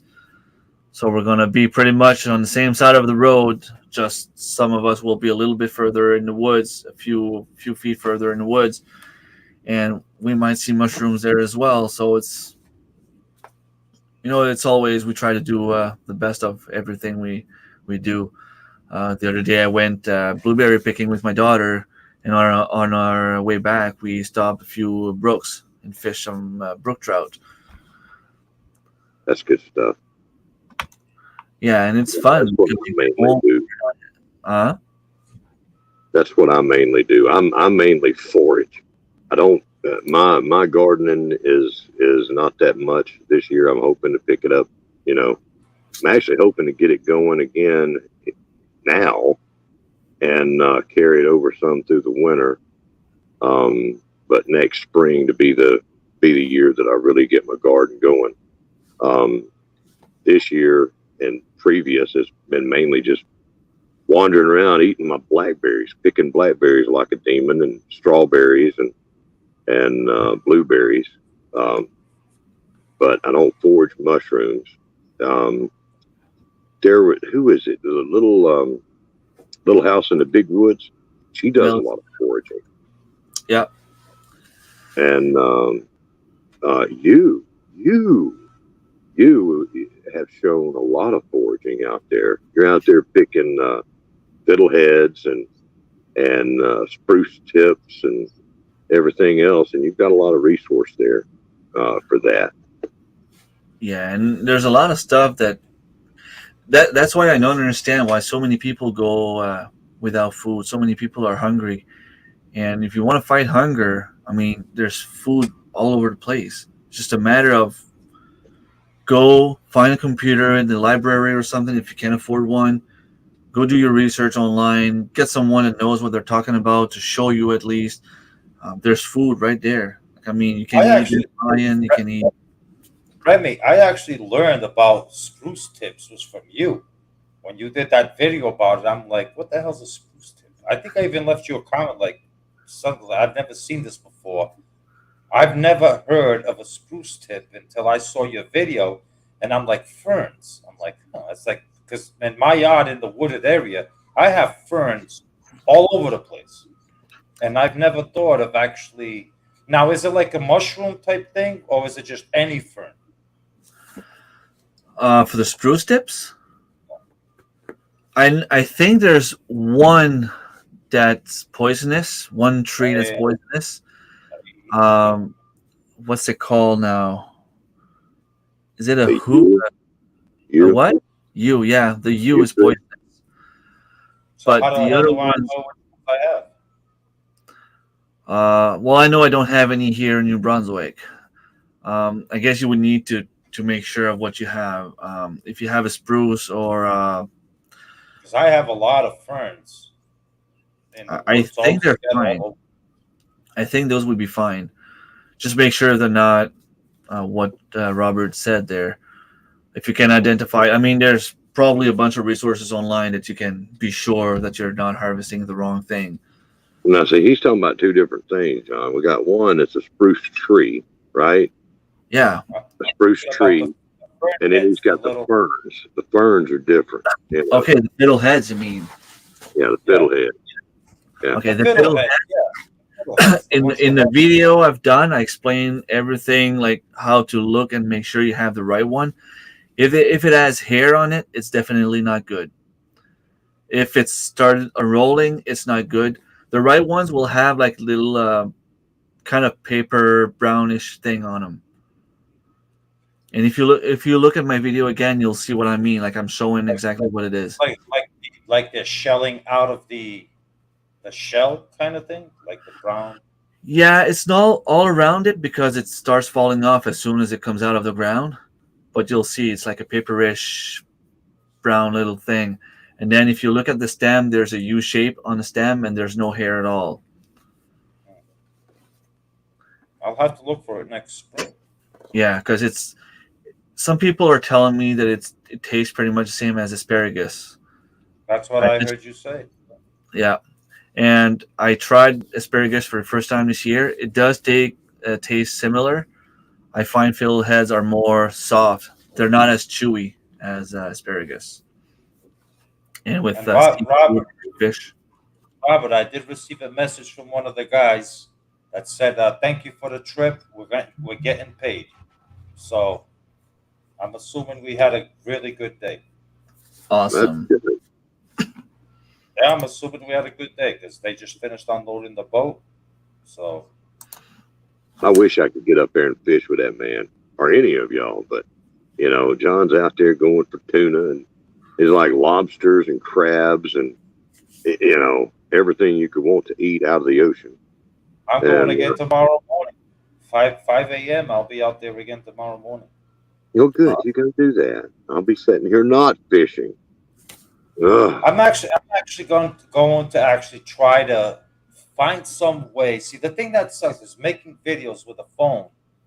It's like trying to set it up where, because the phone after like 10 minutes it shuts off and then it's like, okay, is the phone still recording? Is it not recording? I have the GoPro, which the GoPro will film, for 4 hours straight. But then it's like the only way to edit videos from the GoPro is I have to go into my computer, my desktop here, and then that editing becomes really confusing, and that's why I stay away from the GoPro. Because my Yeah. phone, I can make a video and edit a video in 10 minutes on the phone, but on the computer, it takes me hours and hours and hours and hours and hours. John can't figure out how to edit all the stuff out that lets you see that it's actually a seafood warehouse where he's catching his fish. Oh, is that what it is, Robert? That's what it is. Okay. What kind of Robert, software do you At use? this point, I've been really nice to you. So, in case people don't know about Shedwars, I can be very nasty too, and you know that. Oh, I know that. Lord God, I know that. I've got a few Okay. extra gray hairs on my head now, thanks to that. And Yeah, look at this. A lot of this has to do with you. it has to do with me keeping you damn straight. That's all. They keep you from running off in the gutters. I mean, if anybody knows, it would be Gardening Warrior Q. She knows all about you and the stress you put me under. Uh-huh. I hear you. Now, here come walking in a lady that is a tremendous gardener.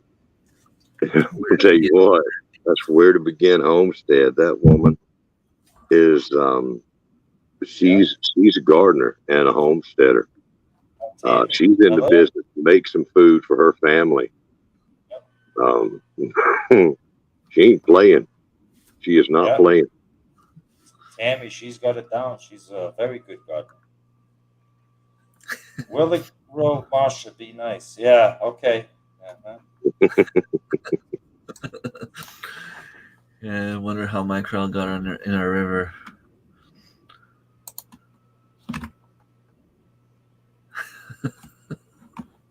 I love saltwater fishing, and I said when I was younger I used to do a good bit of it. Not nearly enough, but I love fishing off the pier, off the beach, in the estuary areas in the brackish water.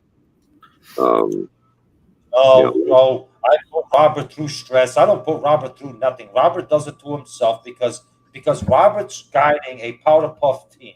I'm sorry to say that, but powder puffs. I mean, that's why Team Will It Grow always manages to come back and actually win. Is because I push hard towards the end of the year. Like I'm going to make a comeback right now, and I'm going to push my whole team to come together because Team Aquarius right now, I believe, is in the lead. But there is 2 channels out there. I'm not going to mention their names that I am pushing to do a really hard fall gardening, and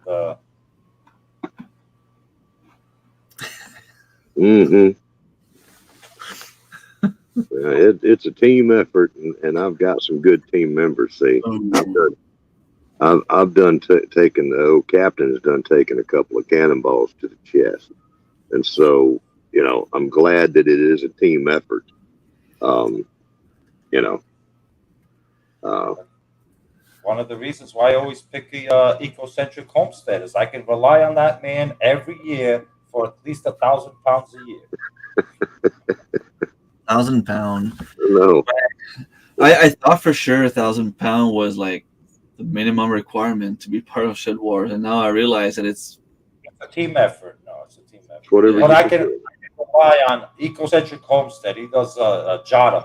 He does an amazing job. He's always averaging between 800 and 1,000 pounds. So Yeah, you're gonna John you're keeps gonna it be surprised equal. when you see my numbers. uh, yeah. John got to have his ecocentric. He holds on to him. Man protects him. Like, no. I'm picking ecocentric. He's gonna be my first pick. Well, You'll because have I to pick win every somebody year. else. As the winner, as the winning captain every year, I get the first pick. And of course, to keep it traditional, because Ecocentric was the very, very, very first #1 pick 3 years ago. So since I keep up, my team keeps winning, I keep the tradition going. Ecocentric is #1 pick. I'm not letting go of him. As long as I have the #1 pick, I'm not letting go of Ecocentric. Hmm. Well, I've got some good people that I want to keep on my team too, and Janice is one of them. As of pick 3, Robert, you have no choice. I can take. I know who you favorite, like you really want. I can, as of pick 3, I can take whoever I want. Yeah, it's awful funny how you always flip a coin and somehow you wind up getting first pick. Yeah, Yeah, Um, kind of it's, funny how that happens. it's the way the coin flips. I don't know. you need next time you need to do let StreamYard give away tool or something like that to do the draw for you guys. Put it on screen, do the draw, and then there's no I complaining whatsoever. I mean, I don't know. The only one that complains is Robert and Cajun Hydroponics. He's always, "Oh, you cheated on." How do I cheat? I flip a coin, it lands on whatever it is I call. That's not cheating. Well, nobody sees the coin. Of course, I showed the coin. Yeah, John's just really lucky, right? Yeah. Maybe. Right. How many are on your team, boss? Actually, I was going through yesterday. I started going back through the rosters again, and we have to figure it out because quite a few people have not made it all the way through the end. So we have to, at least I have to, my team. I'm going to put everything back together and see how many are actually still active.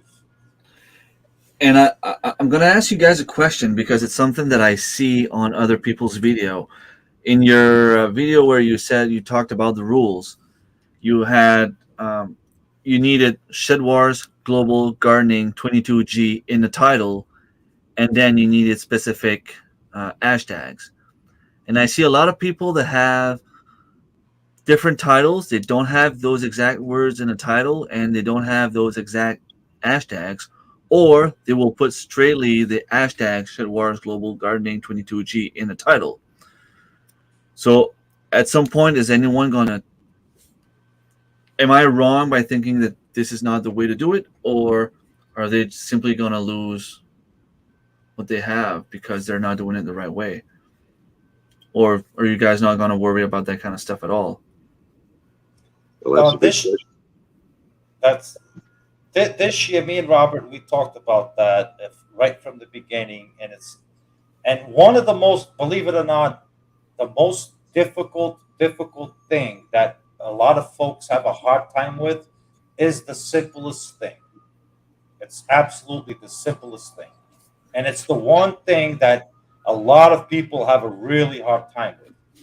It's when I make the rules video, or if Robert makes the rules video, the way I title my video of the rules video, and if I put a hashtag, it's like I can literally say 10 times till I turn blue, purple, yellow in the face.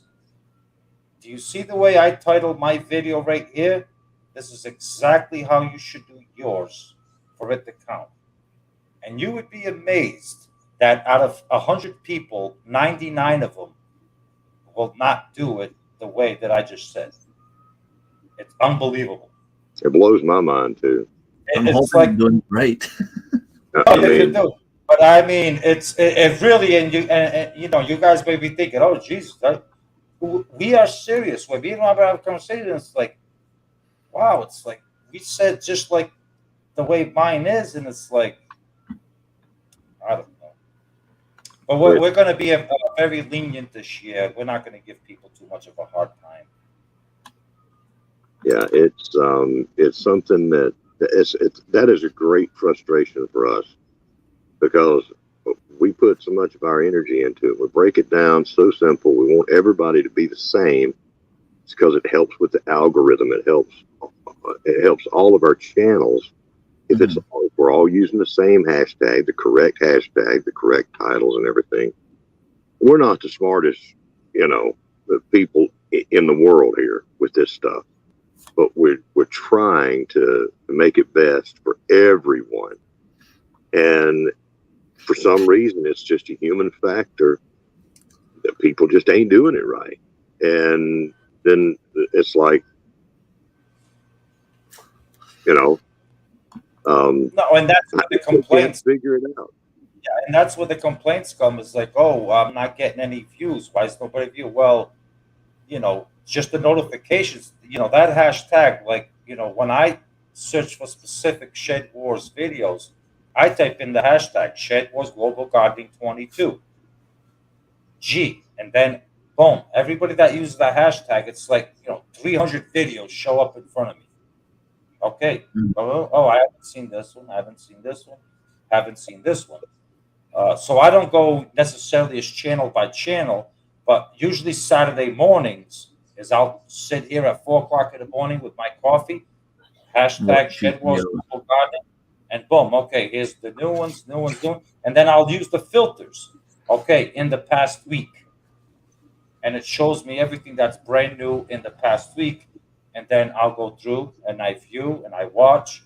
Sometimes I comment, sometimes I don't, and that's how Robert does it too. From what he told me, I believe that's how he does it too, is through the filters. Yeah, I filtered out for the week. And then we've got the problem with people that are coming in and pirating what we do, and they're coming up in the search for Shedwars. So they're using, some of them are using the Shedwars in their tags, and they show up. Where to begin homesteading? You are doing yours correctly. I'll tell you what, let me say it right here on this stream. If anyone wants to know how to do their videos, they want somebody else to show them besides what we've shown them, go to, oh Lord, John, I can't, what is Theron's channel name? Theron is Little Piece of Heaven. Little Piece of Heaven. Little Piece of Heaven Farm, yep. Yeah, those folks have done it right from the very beginning. They stay engaged. They watch, the rules videos. They follow the instructions, and every one of their videos are spot on. They're knocking it out of the park. Yes. They are. He just did a video on his fall, starting a fall garden. Little Piece of Heaven, Cheryl and Farron, they're doing a really fantastic job. Yeah, it's real simple. All it is put in your official gardening video, okay? Because what we have people they'll make a video and then they'll say, but it's not what we asked for. They didn't teach anything, and they wanted to count. They just did a garden tour, right? Didn't teach anything. And that's one of the requirements, that you teach someone how to do something. And they say, well, it's a garden tour. And I'm like, well, garden tours aren't official Shedwars videos. And you had the official stuff in there. And they said, oh, well, I didn't mean for that. Like, well, aren't you paying attention? You know, so I've watched, and see, when you've got so many people that you've got to watch, you got somebody that's sitting here making a 30-minute video and it has nothing to do with what we ask them to do, right? Yet we're on the hook, we're supporting people. And, there's been times when I've watched, a couple of hours worth in a day that didn't meet any of the requirements for what we were looking for. And that's a lot of time. So it starts to get to us in a big way. But it's real simple. Shedwars Global Gardening 22G in your title with the spaces in there. And then for the hashtag, all it's got to say is Shedwars Global Gardening 22G and then hashtag Shedwars. We knocked it down to where it was only 2 hashtags this year. To make it simpler, only 2 required hashtags. Shedwars Global Gardening 22G and then hashtag Shedwars. Now, if you want to make a Shedwars video that's not like the official thing, you're not counting it in the required 12 videos, then you just leave off the 22G if you wanted it to be like something in the community. Because the purpose is to keep everybody in the community, to give them a common hashtag.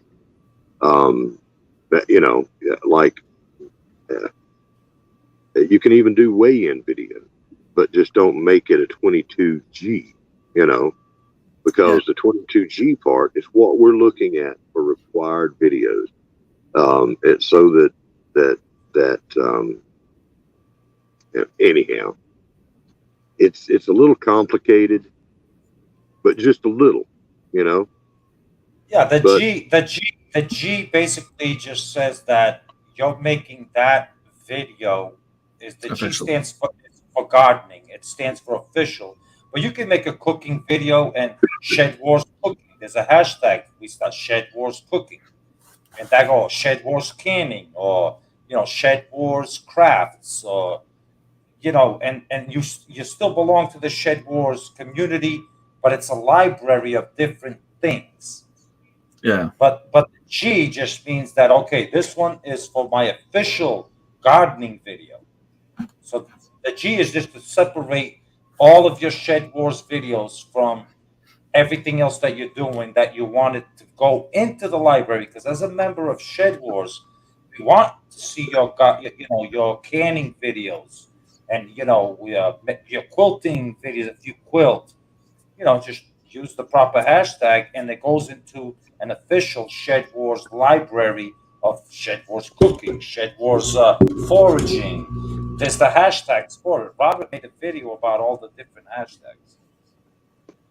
yeah, we're gonna change all that. But you see, a lot of people think, well, them two just get up in the morning and think of how complicated they can make this, and it's really not. We don't do that. We've had knockdown, drag out fights over how to do this and answer some of these problems that come up. Because every rule that we have, it's because of something that came up and we had to address it. And even with the hashtags and everything in the exact way that they are, everything has a reason for it, basically. But like I said, we've got some changes coming up to make it even easier, a little different kind of thing, Like coming up in the future. right, Robert. Like even the title part, where before used to be Shed Wars at the beginning of the title. If for past members that have been with us for a while, we even changed that this year to write your normal title the way you want to write it, because we're considering that you have a lot of subscribers. People have subscribers that have nothing to do with Shed Wars, and they're not interested in Shed Wars. So we decided to look, instead of in the beginning of the title, put it at the end of the title somewhere. So your viewer is not seeing the first thing, Shed Wars. You know what I'm saying? So we even changed that to make it more creative friendly for your channel. So your normal, regular subscribers, I don't mean to say normal, but other subscribers of people that don't know anything about Shed Wars or could care less about it, that's not what they're seeing. They could see the title Shed Wars right away and they're like, oh, I don't want to watch this video. So it's like, yeah, make your normal title. Yeah, here's how my pinto beans came out. And then at the end, if you want to make it an official, just put, okay, Shed Wars Global Gardening 22G. Question for you, Robert. Or John. Yeah, it can just your playlist title can just be Shed Wars 22. Shed Wars 22 is simple enough. I may have said 22G on there, and that's fine. As long as we can go to your channel and find it easily. Shed Wars 22G is pretty easy. The complication is because it is it's a community of people from all over the world, but it's a competition, and the competition part is where it starts getting to be a rub, because people, just they'll go in and nitpick, and they say, well, this one over here is doing this, why can't I do that? Or this, just endless problems that come up, and chances to make it better. Every time we have a problem that comes up, then we make it better. That's one less thing. But that's been a big challenge. I've never done anything that was this frustrating. I'll tell you that. Never. It's a frustrating thing. And the end result is, or our goal is to help everyone, is to help our community members to do better with their channels. That's like I said, we changed it to where people can make their title to be specific about what they're doing and not just Shed Wars. And it still be a competition and easy to find. There's a lot of trouble, a lot of problems that we've worked out with this and dealt with. But it goes back to the old saying: is you can't please everyone. Just can't do it. Well, there's at least 3 channels that are going to get penalized, and they're going to, they're not going to like it, but I'm sure they're all on my team too, right? Actually, 2 of them are on your team. 1 of them is on mine. Oh, okay. Yeah, they broke some rules, and I have to deal with it. But they are going to get penalized. Me? Like I said, there's 2 on Robert's team and 1 on mine, but they are going to get penalized. Yeah. Now, I see what your title playlist. That's fine. That's probably what I said way back in the beginning. Yeah.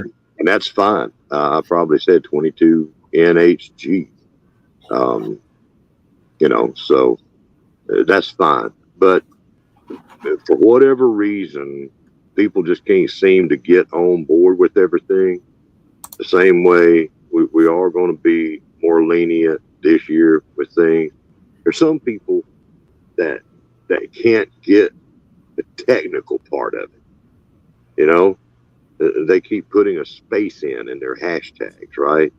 And it kills their hashtag, and they don't know that. You can tell them 10 times, and it's like, well, I don't know how to do this.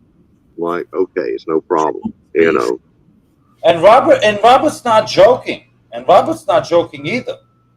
I mean, I could type hashtag Shed Wars Global Gardening 60 times on this chat over here, and I can guarantee you that 5 people cannot retype the same exact thing that I just typed. Yeah, and it auto fills. Mine always auto fills. It's like, oh, you were wanting to type this? Okay, there it is. You know, but I don't know. It's just it's just people. It's been fun. It's been a fun challenge. It's been frustrating, but it's been fun. And then when you see it, it's like John said earlier with the Cosmics, with him working together with them two, making their most awesome onion harvest. Okay, and Yeah. seeing Wow. kids. Okay, seeing kids getting involved and Yeah. right there with their parents enjoying gardening, or seeing you out there fishing with your family, you know, with kids, with multi-generational people, and other people that, you know, maybe they're older people, okay, even older than me, right, and they kind of, you know, marginalized a little bit. Well, in Shedwars, they're part of a team, and that excites them. um, I don't know. It's just, it's all good things that we try to do. No, and the other thing too, Robert, is that I've noticed is like there's sometimes like okay, I'm not going to do this, I'm not going to do that, but because of the community, the Shed Wars community, it's like what? Because I am a part of this community, uh, I'm going to do this because I want to be a part of the community. I want to show them what I'm doing, so it actually gets my ass up off the chair and get out there and it's like, hey, you know what? Today I'm going to show you how I'm going to plant my garlic. And it's like, okay, like Remy, when you go out there and you're going to go fishing, is okay, I'm going to make this a Shed Wars video or a fishing rodeo video. You're going out there with intent that you already know it's going to be because there's a competition in you that, you want to do good, right? Mhm. Right. So right there, automatically already like it's going to be a Shed Wars Global Fit, fishing rodeo video. I need to do good, or at least make an attempt to do good. Because when I go fishing tomorrow morning and I, start filming, I'm going to be thinking is about, I want to see the look on Robert's face when I pull up, a 30-pound fish. I want to see the look on your face, and it's like, dang, it's like that John's killing us. Dang, beat him. You got everyone stressed out now, John. Why is that? Because they're gonna get suspended. I mean, I'm not gonna suspend, but there's gonna be penalties for I sure. want you to go fishing with bobbers. I want you to go freshwater fishing and get into real fishing, John. Right? That's when you find out what kind of fisherman you are. Actually, the cosmic cultivators are lucky. I haven't penalized them for that stupid bobber I saw him use on a video. Hmm. It takes skill to make a bunch of weight with small fish. You got to actually catch lots of fish. Yeah, I Oh, know, we'll Robert. go out there. We had the conversation the other night on the phone where, in order for you guys to have a meal, you got to catch like 60 fish. I catch one. You're over there running over them with your boat. They got prop damage, most likely, is what you're doing. Actually, the mackerel running from the tuna, that they actually hit the side of the boat. Nice. How the garden is leaving us. Good night, Glenn. Good night, Good to Glenn. see you. Hey, thank you for dropping by. Carp's Homestead. Now, see, here's another one. All right. Jerry there at Carp's Homestead, he had some kind of problem come up with his channel, and it wiped out his old channel or something. And so now he's had to make a new channel. And so he's got all these videos that he had to go and put back up. You know, we've had people that's had all kinds of problems, stuff you wouldn't expect. Um, just all kinds of things. And not to mention, it's been said many times in the chat, and we know it's been a bad year for gardening all across the world. It seems like it's like, oh, everything looks great. Here comes, a year's worth of water in 1 week, on my place and floods it all out, washes it away, or you don't Don't worry, get rain. Lewis. Don't worry, Lewis. Penalties for what? The Marshall got everybody worried. Well, no. Well, I've been sitting back. I've been watching. I've been observing. Just because I've been sitting back doesn't mean I haven't been watching. But there's especially 3 channels that I've been paying close attention to, and they are just breaking rule after rule after rule, and they're thinking, "Oh no, the marshal ain't coming after me. I could just keep on breaking the rule." You got another thing coming. Okay, that's not me then, because I didn't break any rules. Not that I know of, anyway. Well, with John, you might just not have your hair parted right. Remy, I don't know, but I mean, What did I do? You could be breaking the rule right now. By doing what? We're gonna leave it alone.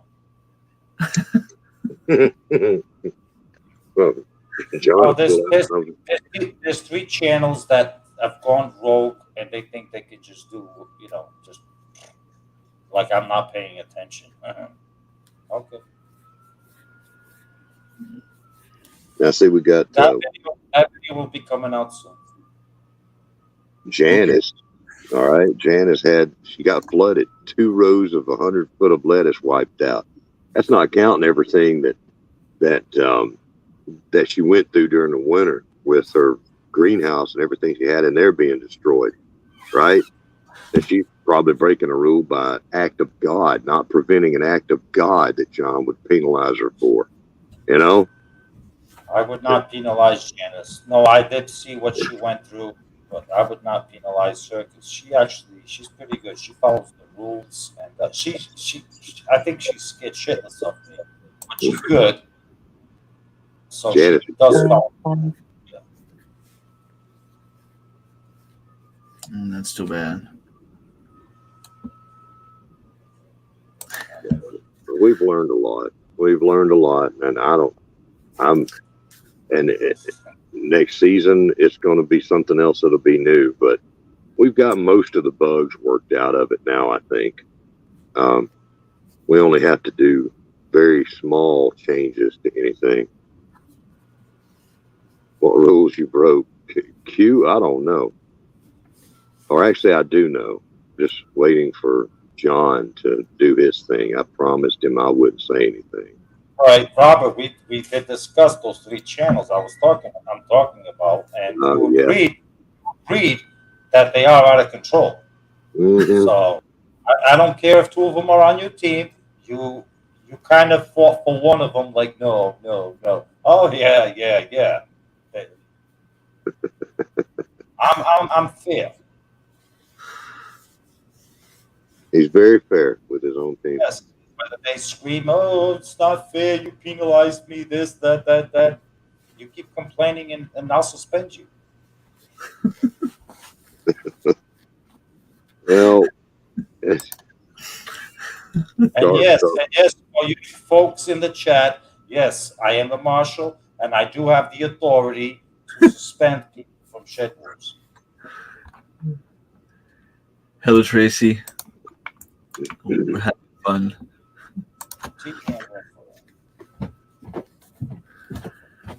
Those are weights written down. I don't believe anyone will believe my cucumber's weights. Yeah, we're on the honor system. As long as you're keeping up with it, it's all good. There's some people, it just, people will ask, and it's like it's been covered. We've covered this question, We had people that were with us for 2 years. 2 years that did not know that it was that there was a separate gladiator challenge for shared food. Okay, if you share food with somebody, you give it away, count that in that separate category. There were people that had been with us for 2 years that didn't understand that it was a team effort. And they thought that we were going to announce the winner, right? The winner of Shedwars. And they were serious. And they were mad because we didn't announce the winner of Shedwars. When we did, it was Team Will It Grow. And they were waiting for us to say their name. Okay? That's how removed they were from any part of what's called community. They were thinking it was all going to be about one person. About them. They all thought it was like, oh, I thought it was about me. I grew 3,000 pounds of food. I should have been the winner. It's like, but no, it's not it's not you individually that wins. You participated in the team The team, effort. yeah. But a lot of, like Robert just said, a lot of people thought it was just all about them. It's not about you. You're just a member of a team that eat. Like some people say, well, I only grew 100 pounds. I don't have nothing to contribute. Yeah, yes, you do. You Yeah. have 100 pounds and friendship to the community to contribute. Yeah, you contributed. And that's the thing. That's the thing that amazes me the most about the community. So many good friends, like so many good people in the community. There's a Friendship lot of and people that I talk to on a daily basis. yeah, I had one channel that, no names, it's just people, okay? Just people and what we deal with. I had one channel that was with us for 2 years and did not know that there was a requirement to have 2 videos a month, okay? 2 teaching gardening videos a month through the season. He didn't know that. And he also didn't know that we had rescinded that and loosened it up to where it was just 12 videos total for the whole season. You didn't have to have 2 a month. And he had the channel, they were like angry. It's like, you're changing the rules. Like, no, those rules have been in place the whole time for 2 years. they just don't watch. How is it that you're with us and part of the community, and you're going to sit there and blast us for changing the rules and you didn't know about it when these rules are 2 years old? And we just hadn't been following them and didn't even know. Yeah, but thanks for the subscribers, right? Thanks for the extra exposure. Thanks for the watch time and everything. I mean, there's quite a lot of people, and like Robert said, there's no names. This isn't about making anyone look bad, but there's quite a few people that have tried to do Shed Wars community wrong, and they're no longer a part of Shed Wars community.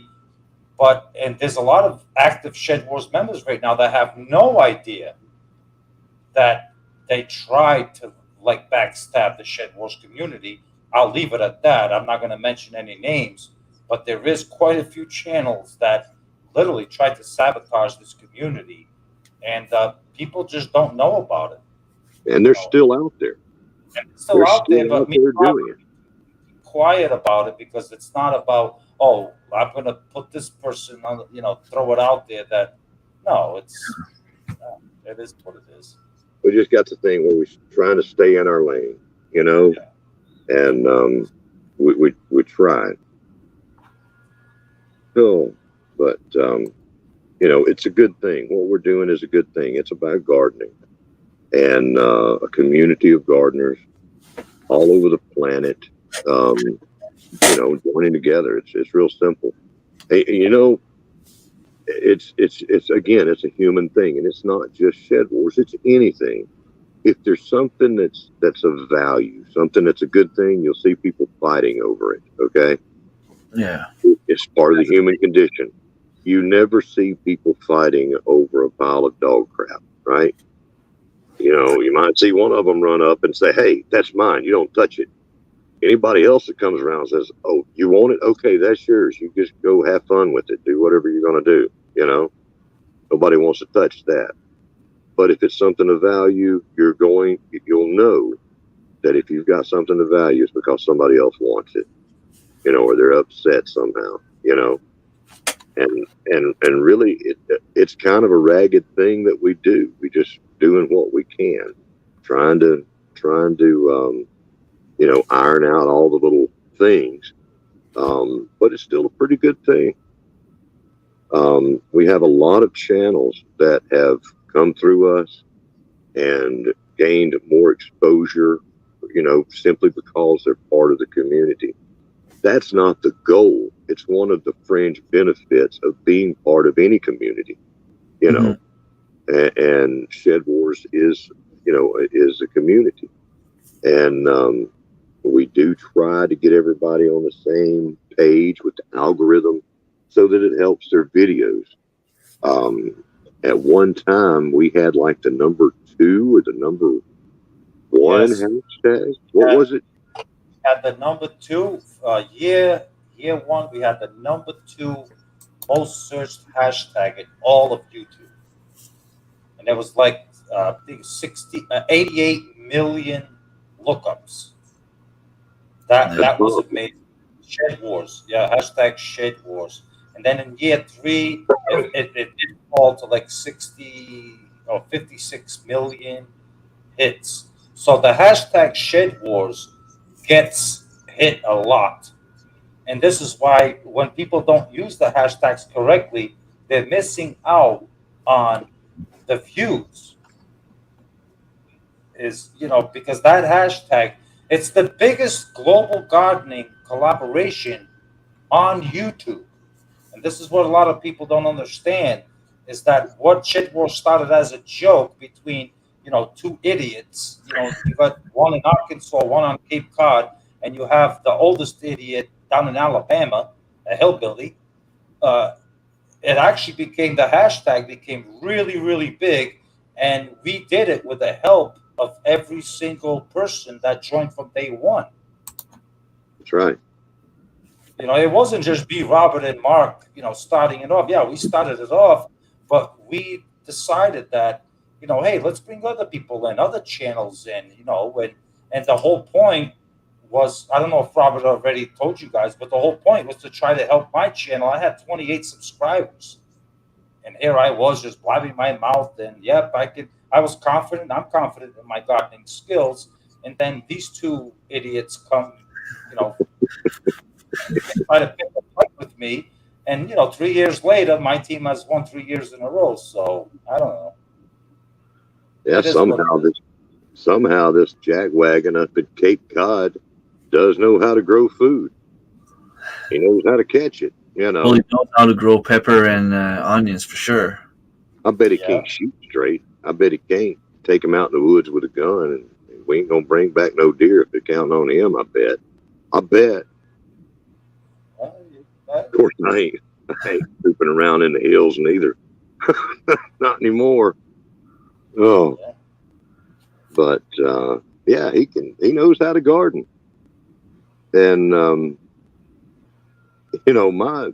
my respect for people north. See, down here we can grow year round here, right where I'm at. We get cold here in Alabama, and I'm up on a mountain and it gets cold here. But I can grow year round, with just a simple greenhouse. It's real simple. In fact, I can burn up everything in the greenhouse on a cold winter day, real fast. But people up north, y'all have such a small window of opportunity for growing. It goes from being winter, and then you got like 2 months of growing season, and then it's fall, and then it goes right back to winter. You know, I mean that's an exaggeration, but for some people it's not. It's you don't have that much time to get in a crop. Here we've had gardeners here in Alabama that's actually had 3 gardens. Okay, they started in the early spring, went through that, they gardened all summer, and then they put in a fall garden. 3 crops. Now that's not every year. Most years we can get a spring and a fall garden. Okay, but we have had some years where it's so warm for so long that they were able to garden like basically 3 gardens. Wow. And we're struggling to get one up here. That's I wonder right. what the gardening warrior Q Cosmic Culture, it seems to be Team Aquarius more than Team Let Grow. What is that supposed to mean? Yeah, But I don't know. Maybe I'm missing something in the chat. I don't know. I don't know. We always want to keep it on a family level, but and that's another struggle with Shedwars. It's like, how do we keep it family friendly and have like a little offbeat, casual adult humor, you know? So that's been something of a skill that I don't think we've mastered, you know? Um, we just want people to have fun, good, clean fun, you know? Because what's a little bit off color to somebody in a joke is something way bad in somebody else's. And we want people to have fun. And We do have fun. What was it? 2 weeks ago, we were doing a karaoke night at the Cosmic Cultivators to try to help them get their watch hours. And Sarah, she actually sang a song special for me, and Oh, yeah, she sang a song specially for me, and we found it very interesting, right, Robert? that's right.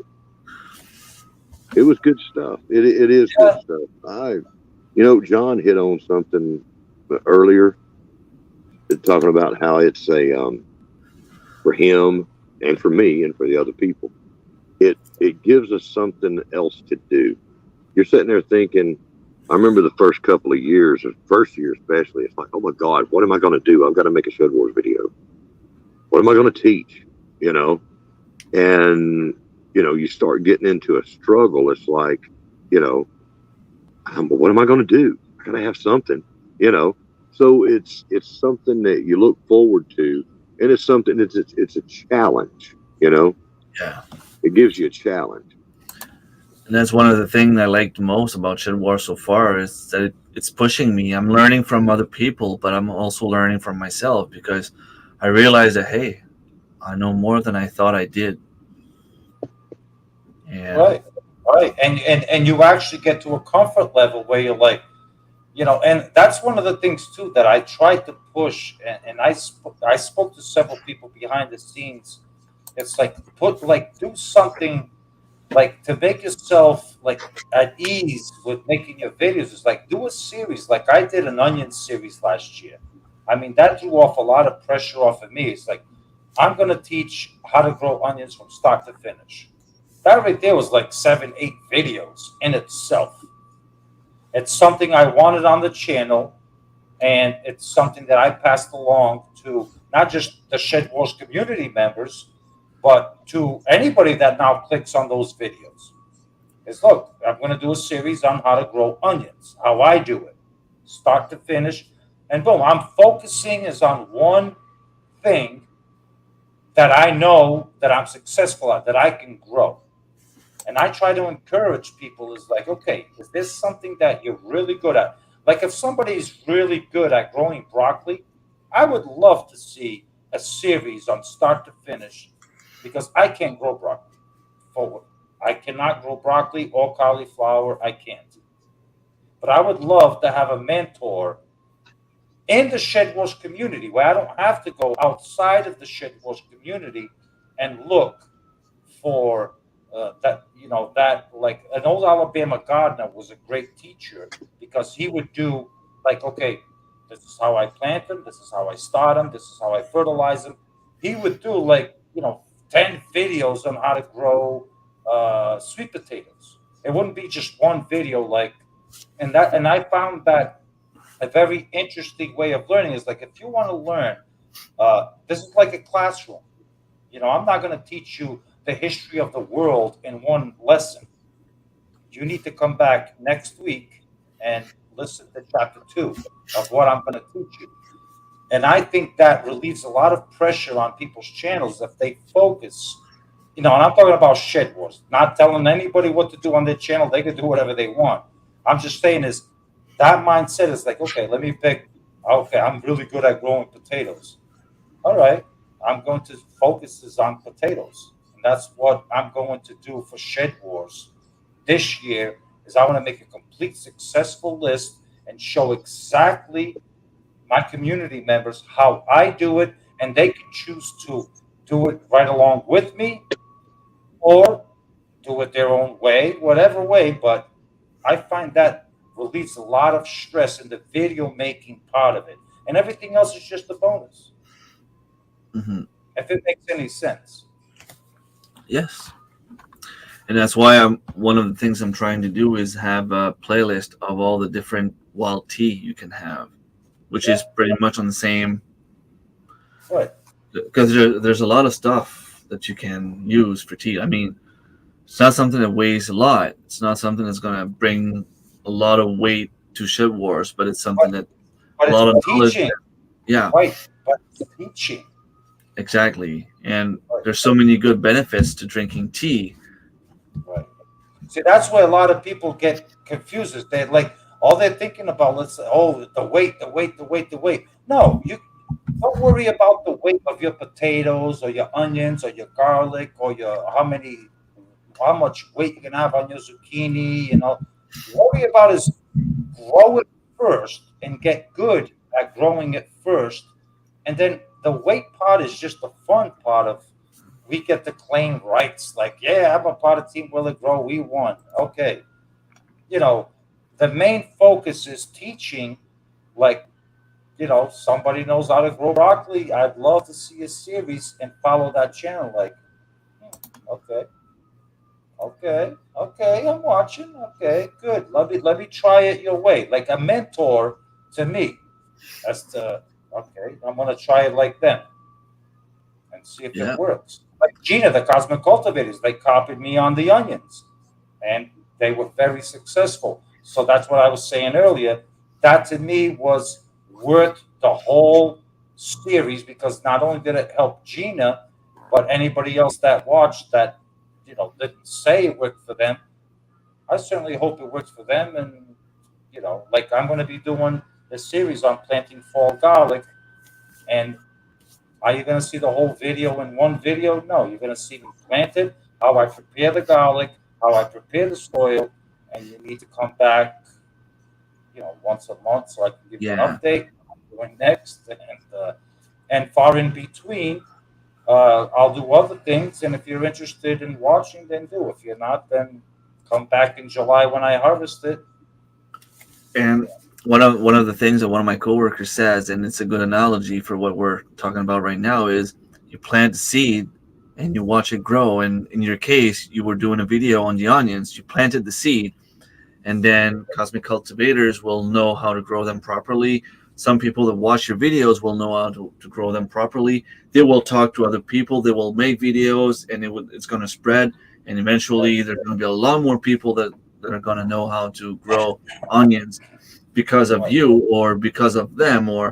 But the bottom line is, we want to teach people, and we want them to know how to grow onions. Don't worry about the weight. The weight is just a fun part, little part of the thing. The main focus is so we can all, as a community, go to each other's channels and be not just friendship, but actually learn. Like, hey, how the hell's Remy growing, radishes up in Canada? How's he doing it? He's successful. Let me see how he does it. But the I'm thing that's here. far in between is if you don't have some kind of like series on it, then it's kind of hard to juggernaut through all the videos because it's like, okay, bang, bang, bang, bang, bang, bang, bang, bang. And it's like, Yeah. at the end of the video, it's like, what did I really get from it? And that's why I try to focus my videos. Like, I'm going to focus is like right now, I'm going to fertilize my tomatoes or give them, I'm going to give them calcium so they don't get the blossom end rot. My focus on that video is specifically explaining why I'm adding the calcium, to why I'm adding it, and how I do it, and you know, and then show the result. Did you call my cat? Far behind. Robert, no, Robert's not an idiot. No. He is the oldest, but he's not an idiot. I beg to differ. I've got a lot of things. He's a wise I've ass, but not an idiot. got things I'm smart at, but I've got a life work of showing that I am an idiot. But I think we've all got things that we've done. Well, we can all get that trophy a lot of times, but I've got a few of them trophies. But that's how you get smart, John. I know. You know, that's how you get smart. The Cosmics, with their massive Mater Mayhem collaboration, spin-offs there, they've done well mine. with that. I know. I still got to weigh mine. Oh, you probably got like a cantaloupe-sized tomato over there. I have one that I pruned. I plucked every little tomato off and flower off, and I have one specific on one plant that I'm basically watering it every single day, and that thing is getting huge. John don't play now. John does not play. He likes the competition. Awesome. The Cosmic Cultivators got monetized. There you go. Awesome. That's awesome. Yep. Boom. Good job. Now we're gonna get Robert monetized. Yes. Yeah. Robert needs. I've been telling this man for a few years now. Get on those lives. You need lives. Yep. That's what you got to do. Yep. I told him the same thing earlier. And I've told him like StreamYard. You can't beat StreamYard. So Yeah, some Yeah, people I'm gonna have use to get talent. that. I've got some neat ideas for some StreamYard stuff, for some live streams, and I don't know. It would be good. I've got to do a few things. I think I've got to get a working laptop. My laptop's been down for a while. I've got to get that thing to where it's working to do the monetization. I believe, but I need to get that done. Yeah. I am happy for the Cosmic Cultivators. They got their watch hours. Awesome. Yeah. Those two are doing so good. Now I'm so proud of them. When I look at their garden, She missed the badge. Janice, you missed the badge. Oh. So I know there's the Cosmic Cultivators missed the badge on the potatoes. But yeah. there's a badge on 20 pounds for onions, and the other one is for what? Potatoes? 50 pounds of potatoes, yeah. 50 pounds of potatoes? I'll see. I don't know. It's going to be close on both. I mean, it's a great way for you guys to jump up in ranks. I mean, Yep. Well, if I don't get it this year, I'll have to go through your playlist again and give it another try. Next year, the one I throw out might not be potatoes or onions. It could be something else. So Yeah. But I should get pretty close to that. My white onions are doing great. I thought for sure the Cosmics would definitely get the onion badge over, but I don't think they did. Right? I don't think they got the 20 pounds of onions. Improving.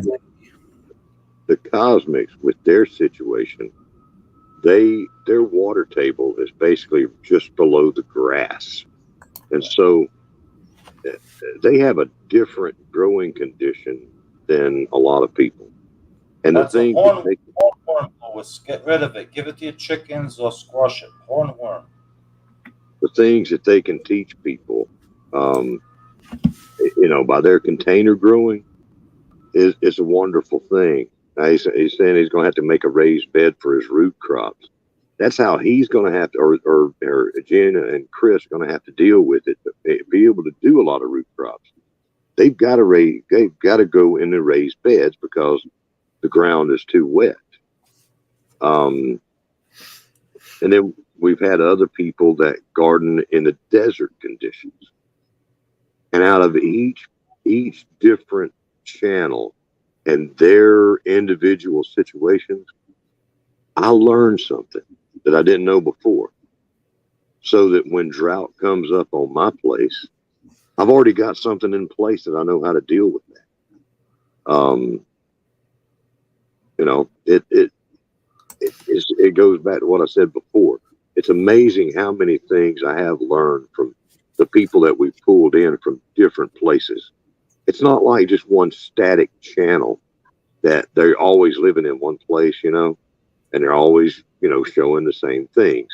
It's completely different stuff, you know, and you can learn a lot from somebody that's growing in a high mountain desert that you can apply to your stuff in some way.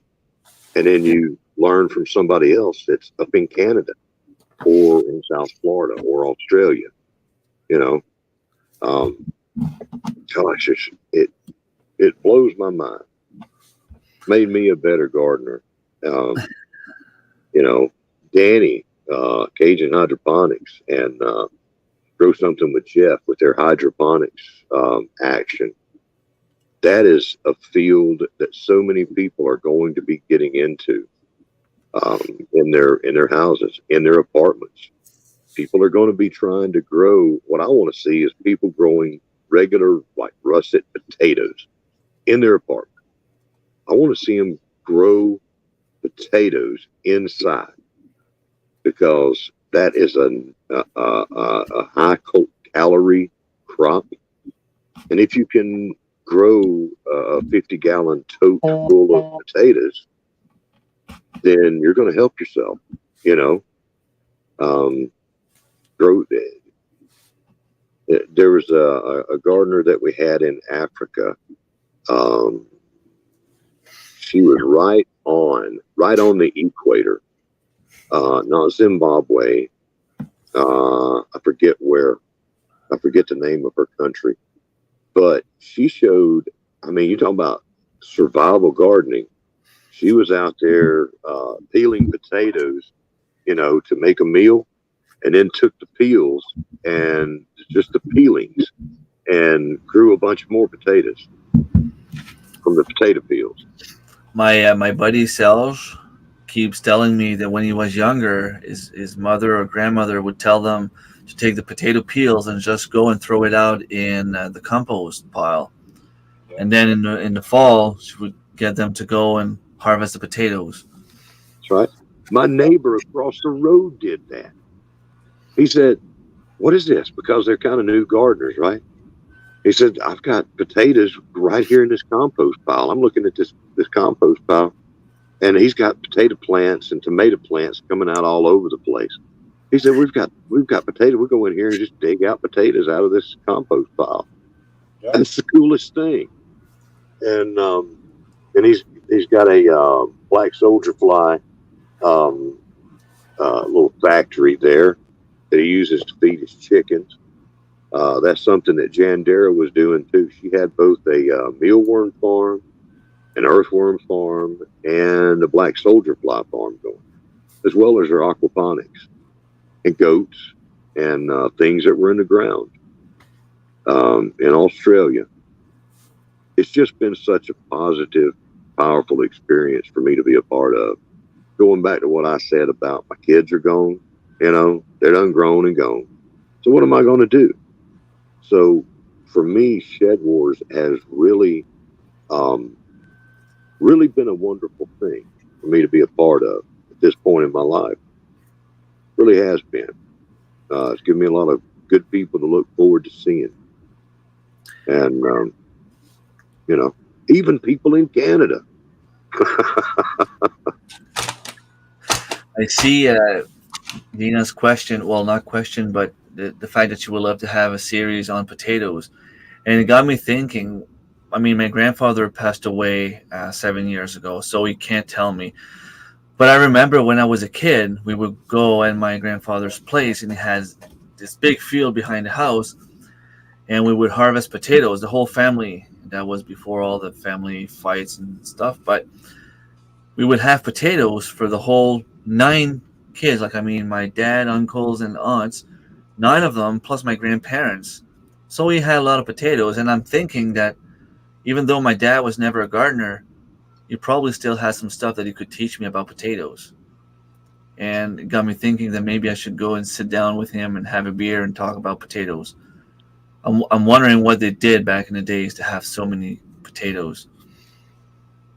If I one of the things, going back to you're talking about your grandfather. One of the things that my father taught me when it comes to like potatoes, carrots, let's say even beets, and all that stuff is the moon has a lot to do with certain vegetables. There's above ground vegetables, and then there's the root vegetables. You should always, my father always taught me, is that any root vegetable that grows underneath the ground, you need to plant them is during the new moon cycle. There's the new moon cycle, and then there's the full moon cycle.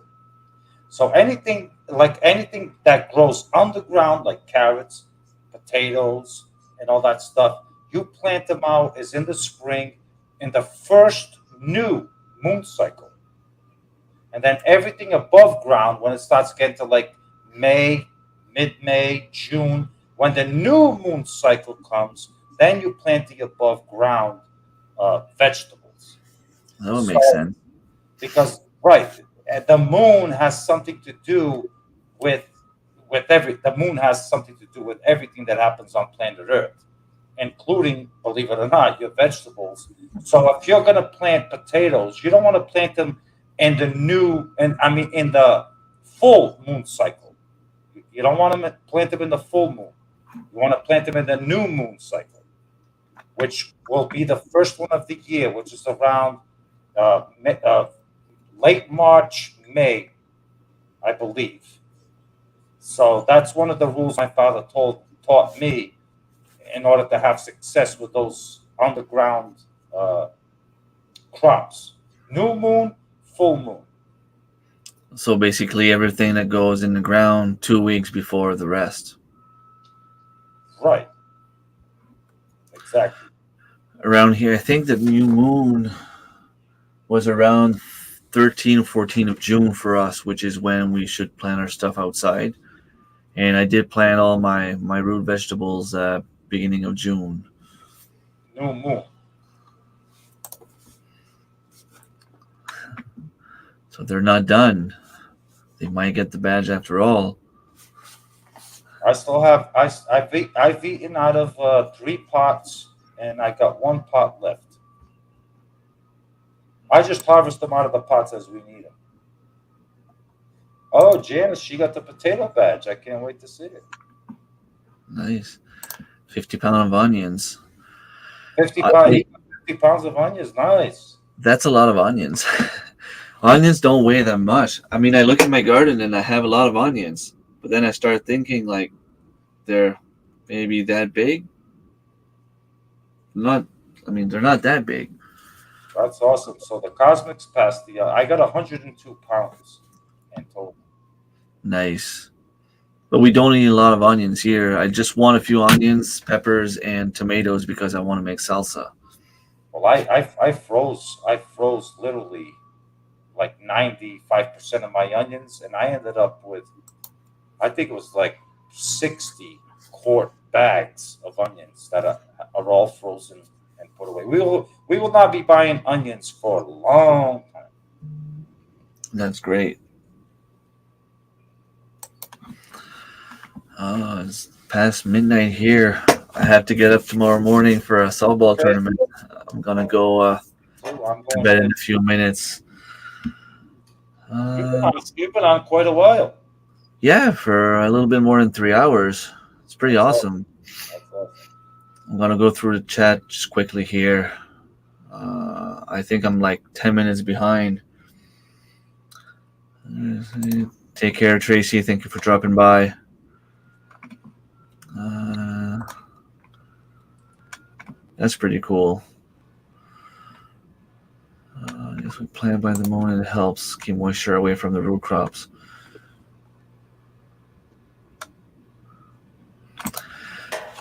I don't know if you would like me to record the conversation, but one thing is for sure, I will take notes. And if he does have some knowledge, I'm guessing he does. I just don't know if he'll remember everything, but it's something that I will definitely talk about at some point. And even my grandfather on my mother's side used to have a garden, and they always had success with cucumbers and carrots. And they didn't grow much, but it was always fun to go there. And that's how I kind of liked. That's how I kind of started gardening, because of my grandmother on my mother's side. I would go there and go harvest some carrots when it was not time. The rabbit's so But a carrot, you can harvest a carrot at any time as long as you're gonna eat it. yeah, but they were just not big enough for them. They wanted to keep them longer in the soil, and I would go and grab one. And is that good enough? Well, it's out now. Eat it, but stop it now. Okay. Nothing better than a homegrown carrot fresh from the garden. Oh, absolutely. Can't beat it. Yeah. Talking about moon cycle. Yes, the moon has a lot to do with. Yes, I totally agree. The moon cycles have a lot to do with certain crops that you're growing, and you plant them at the right time according to the moon. Question for you: sweet potatoes. Does it count for potato badge? I believe I said it does. Yes. Okay. I have 5 plants. Janice wants to knock it out of the park. She wants to. She wants to go on advance on both badges. Holy Jesus! Yeah. I have about 5 plants of sweet potatoes, and I have no idea what they're going to do. Like, I might get them out and have nothing at all. I'm just hoping to have at least a few because I love sweet potatoes. Are you going to grow them inside during the winter? I started them in January with the one potato. I took some potato slips, got them to make some roots. And then when it started being warm enough, around the 20th of June, I planted them outside. The plants themselves are doing great. They're green, they're growing. I just don't know if it's going to have time to produce the potatoes or not. It may, but are you going to keep them growing in the house during the winter? Okay, that's not because yeah, you probably are, right? You do that. You keep your sweet potatoes growing as a house plant throughout the winter. I could use a big container and bring them in. That's true. Yeah. Now, see, here's the thing. And you can actually eat the leaves too. People say you can actually eat the leaves. Yeah, sweet potatoes. A lot of people grow them for the greens by themselves. Yeah. Okay, a lot of people eat sweet potato greens, especially the purple ones. The very common purple sweet potato. I'm losing all my names of everything. It's Beauregard. No, is it Beauregard? I don't know whether that's the orange one or the. I don't think that's it. But there's a purple sweet potato that they developed in. Hell, now I can't even remember where they developed it. It might have been in Louisiana. But it's a purple sweet potato, and people grow it, and they say it's got the sweetest purple or sweetest greens that you can get just about. And people will grow them inside their house and all summer long outside for the greens in addition to the tubers. But you can grow a sweet potato plant inside your house as a house plant all winter long and be making slips from that plant all winter long. And so when spring comes, you just go boom, and I've done that. I had them growing in the house. I had them growing in my greenhouse all winter long. When springtime came, I was making slips like a monster. And I gave away hundreds of sweet potato slips. I still have some sweet potato slips upstairs. I didn't transplant them outside yet, so I might just do that, put them inside, and Yeah, that'd be cool. It'll work. Give them some light, keep them with the water, keep them warm, and they will grow winter long. And it makes a beautiful house plant. It grows very well.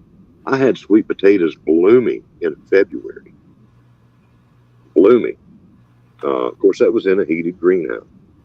But sweet potatoes are real easy to keep going. Was the point that I'm making? So many people start out trying to make slips by drowning a sweet potato every spring or every winter, trying to hope that it makes it and doesn't rot. But there's even better ways to do it than that. But if you keep the plant going year round, you can make hundreds of slips and have them ready to go in the ground at a moment's notice, and they'll be healthy, ready to go. Awesome. That's why you want to do that. Now, It was my first time this year, so if you don't mind me touching back on the new moon, full moon thing that Gina or the Cosmics made a comment Right. there. One final touch on that moon cycle stuff is when I said you plant, let's say, your underground potatoes, your vegetables, underground vegetables. The new moon cycle, remembers that like it starts at a certain point, but it lasts for several weeks. So don't feel like, okay, today's the new moon cycle, I'm going to plant. Well, that's not exactly what I mean. That means you have a certain amount of time before between the new moon and when the full moon's going to start. So look at that window, and usually calendars will tell you when new moon and full moon start. So you have that window of like 3 weeks, I believe it is, 3 or 2 4 weeks. weeks. Is 2 it weeks. 2? Yeah, so you have that window right there where you can plant your potatoes and your carrots and all that stuff. So don't feel like, oh, it's the first day of new moon, I got to get my potatoes in. Well, if the conditions aren't right, you do have a little bit of leeway right there to get them in the ground and established. So, but definitely keep that in consideration between underground vegetables and above ground vegetables. Awesome. I never thought of it. I've always done it this way without really realizing. It makes a big difference. Cool. Yeah, it makes sense. Question for Robert.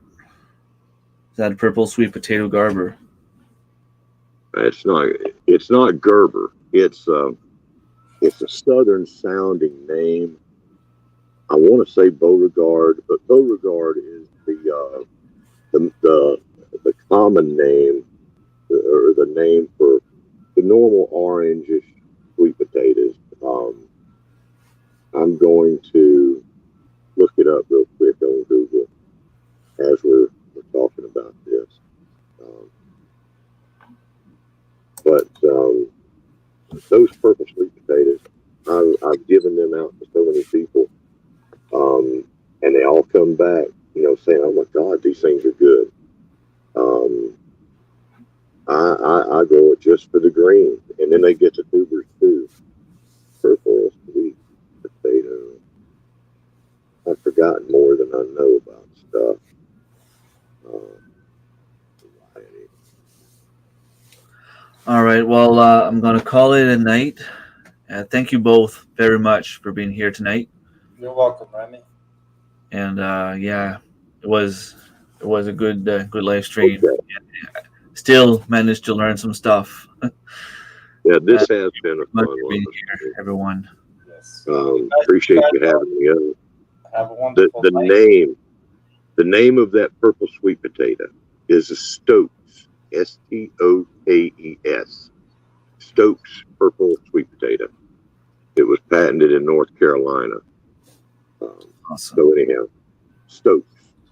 All right. Good night, guys. Everyone in the chat, thank you. I appreciate it. Robert, you have a wonderful night. I apologize ahead of time for some of your rogue, but you know who they are already anyway. And Remy, you do have one championship T-shirt. Are you going to win another one this year? Maybe. I don't know. Well, we'll see. All right, guys. You all stay safe, and thank you. I appreciate it. Thank you for having me on.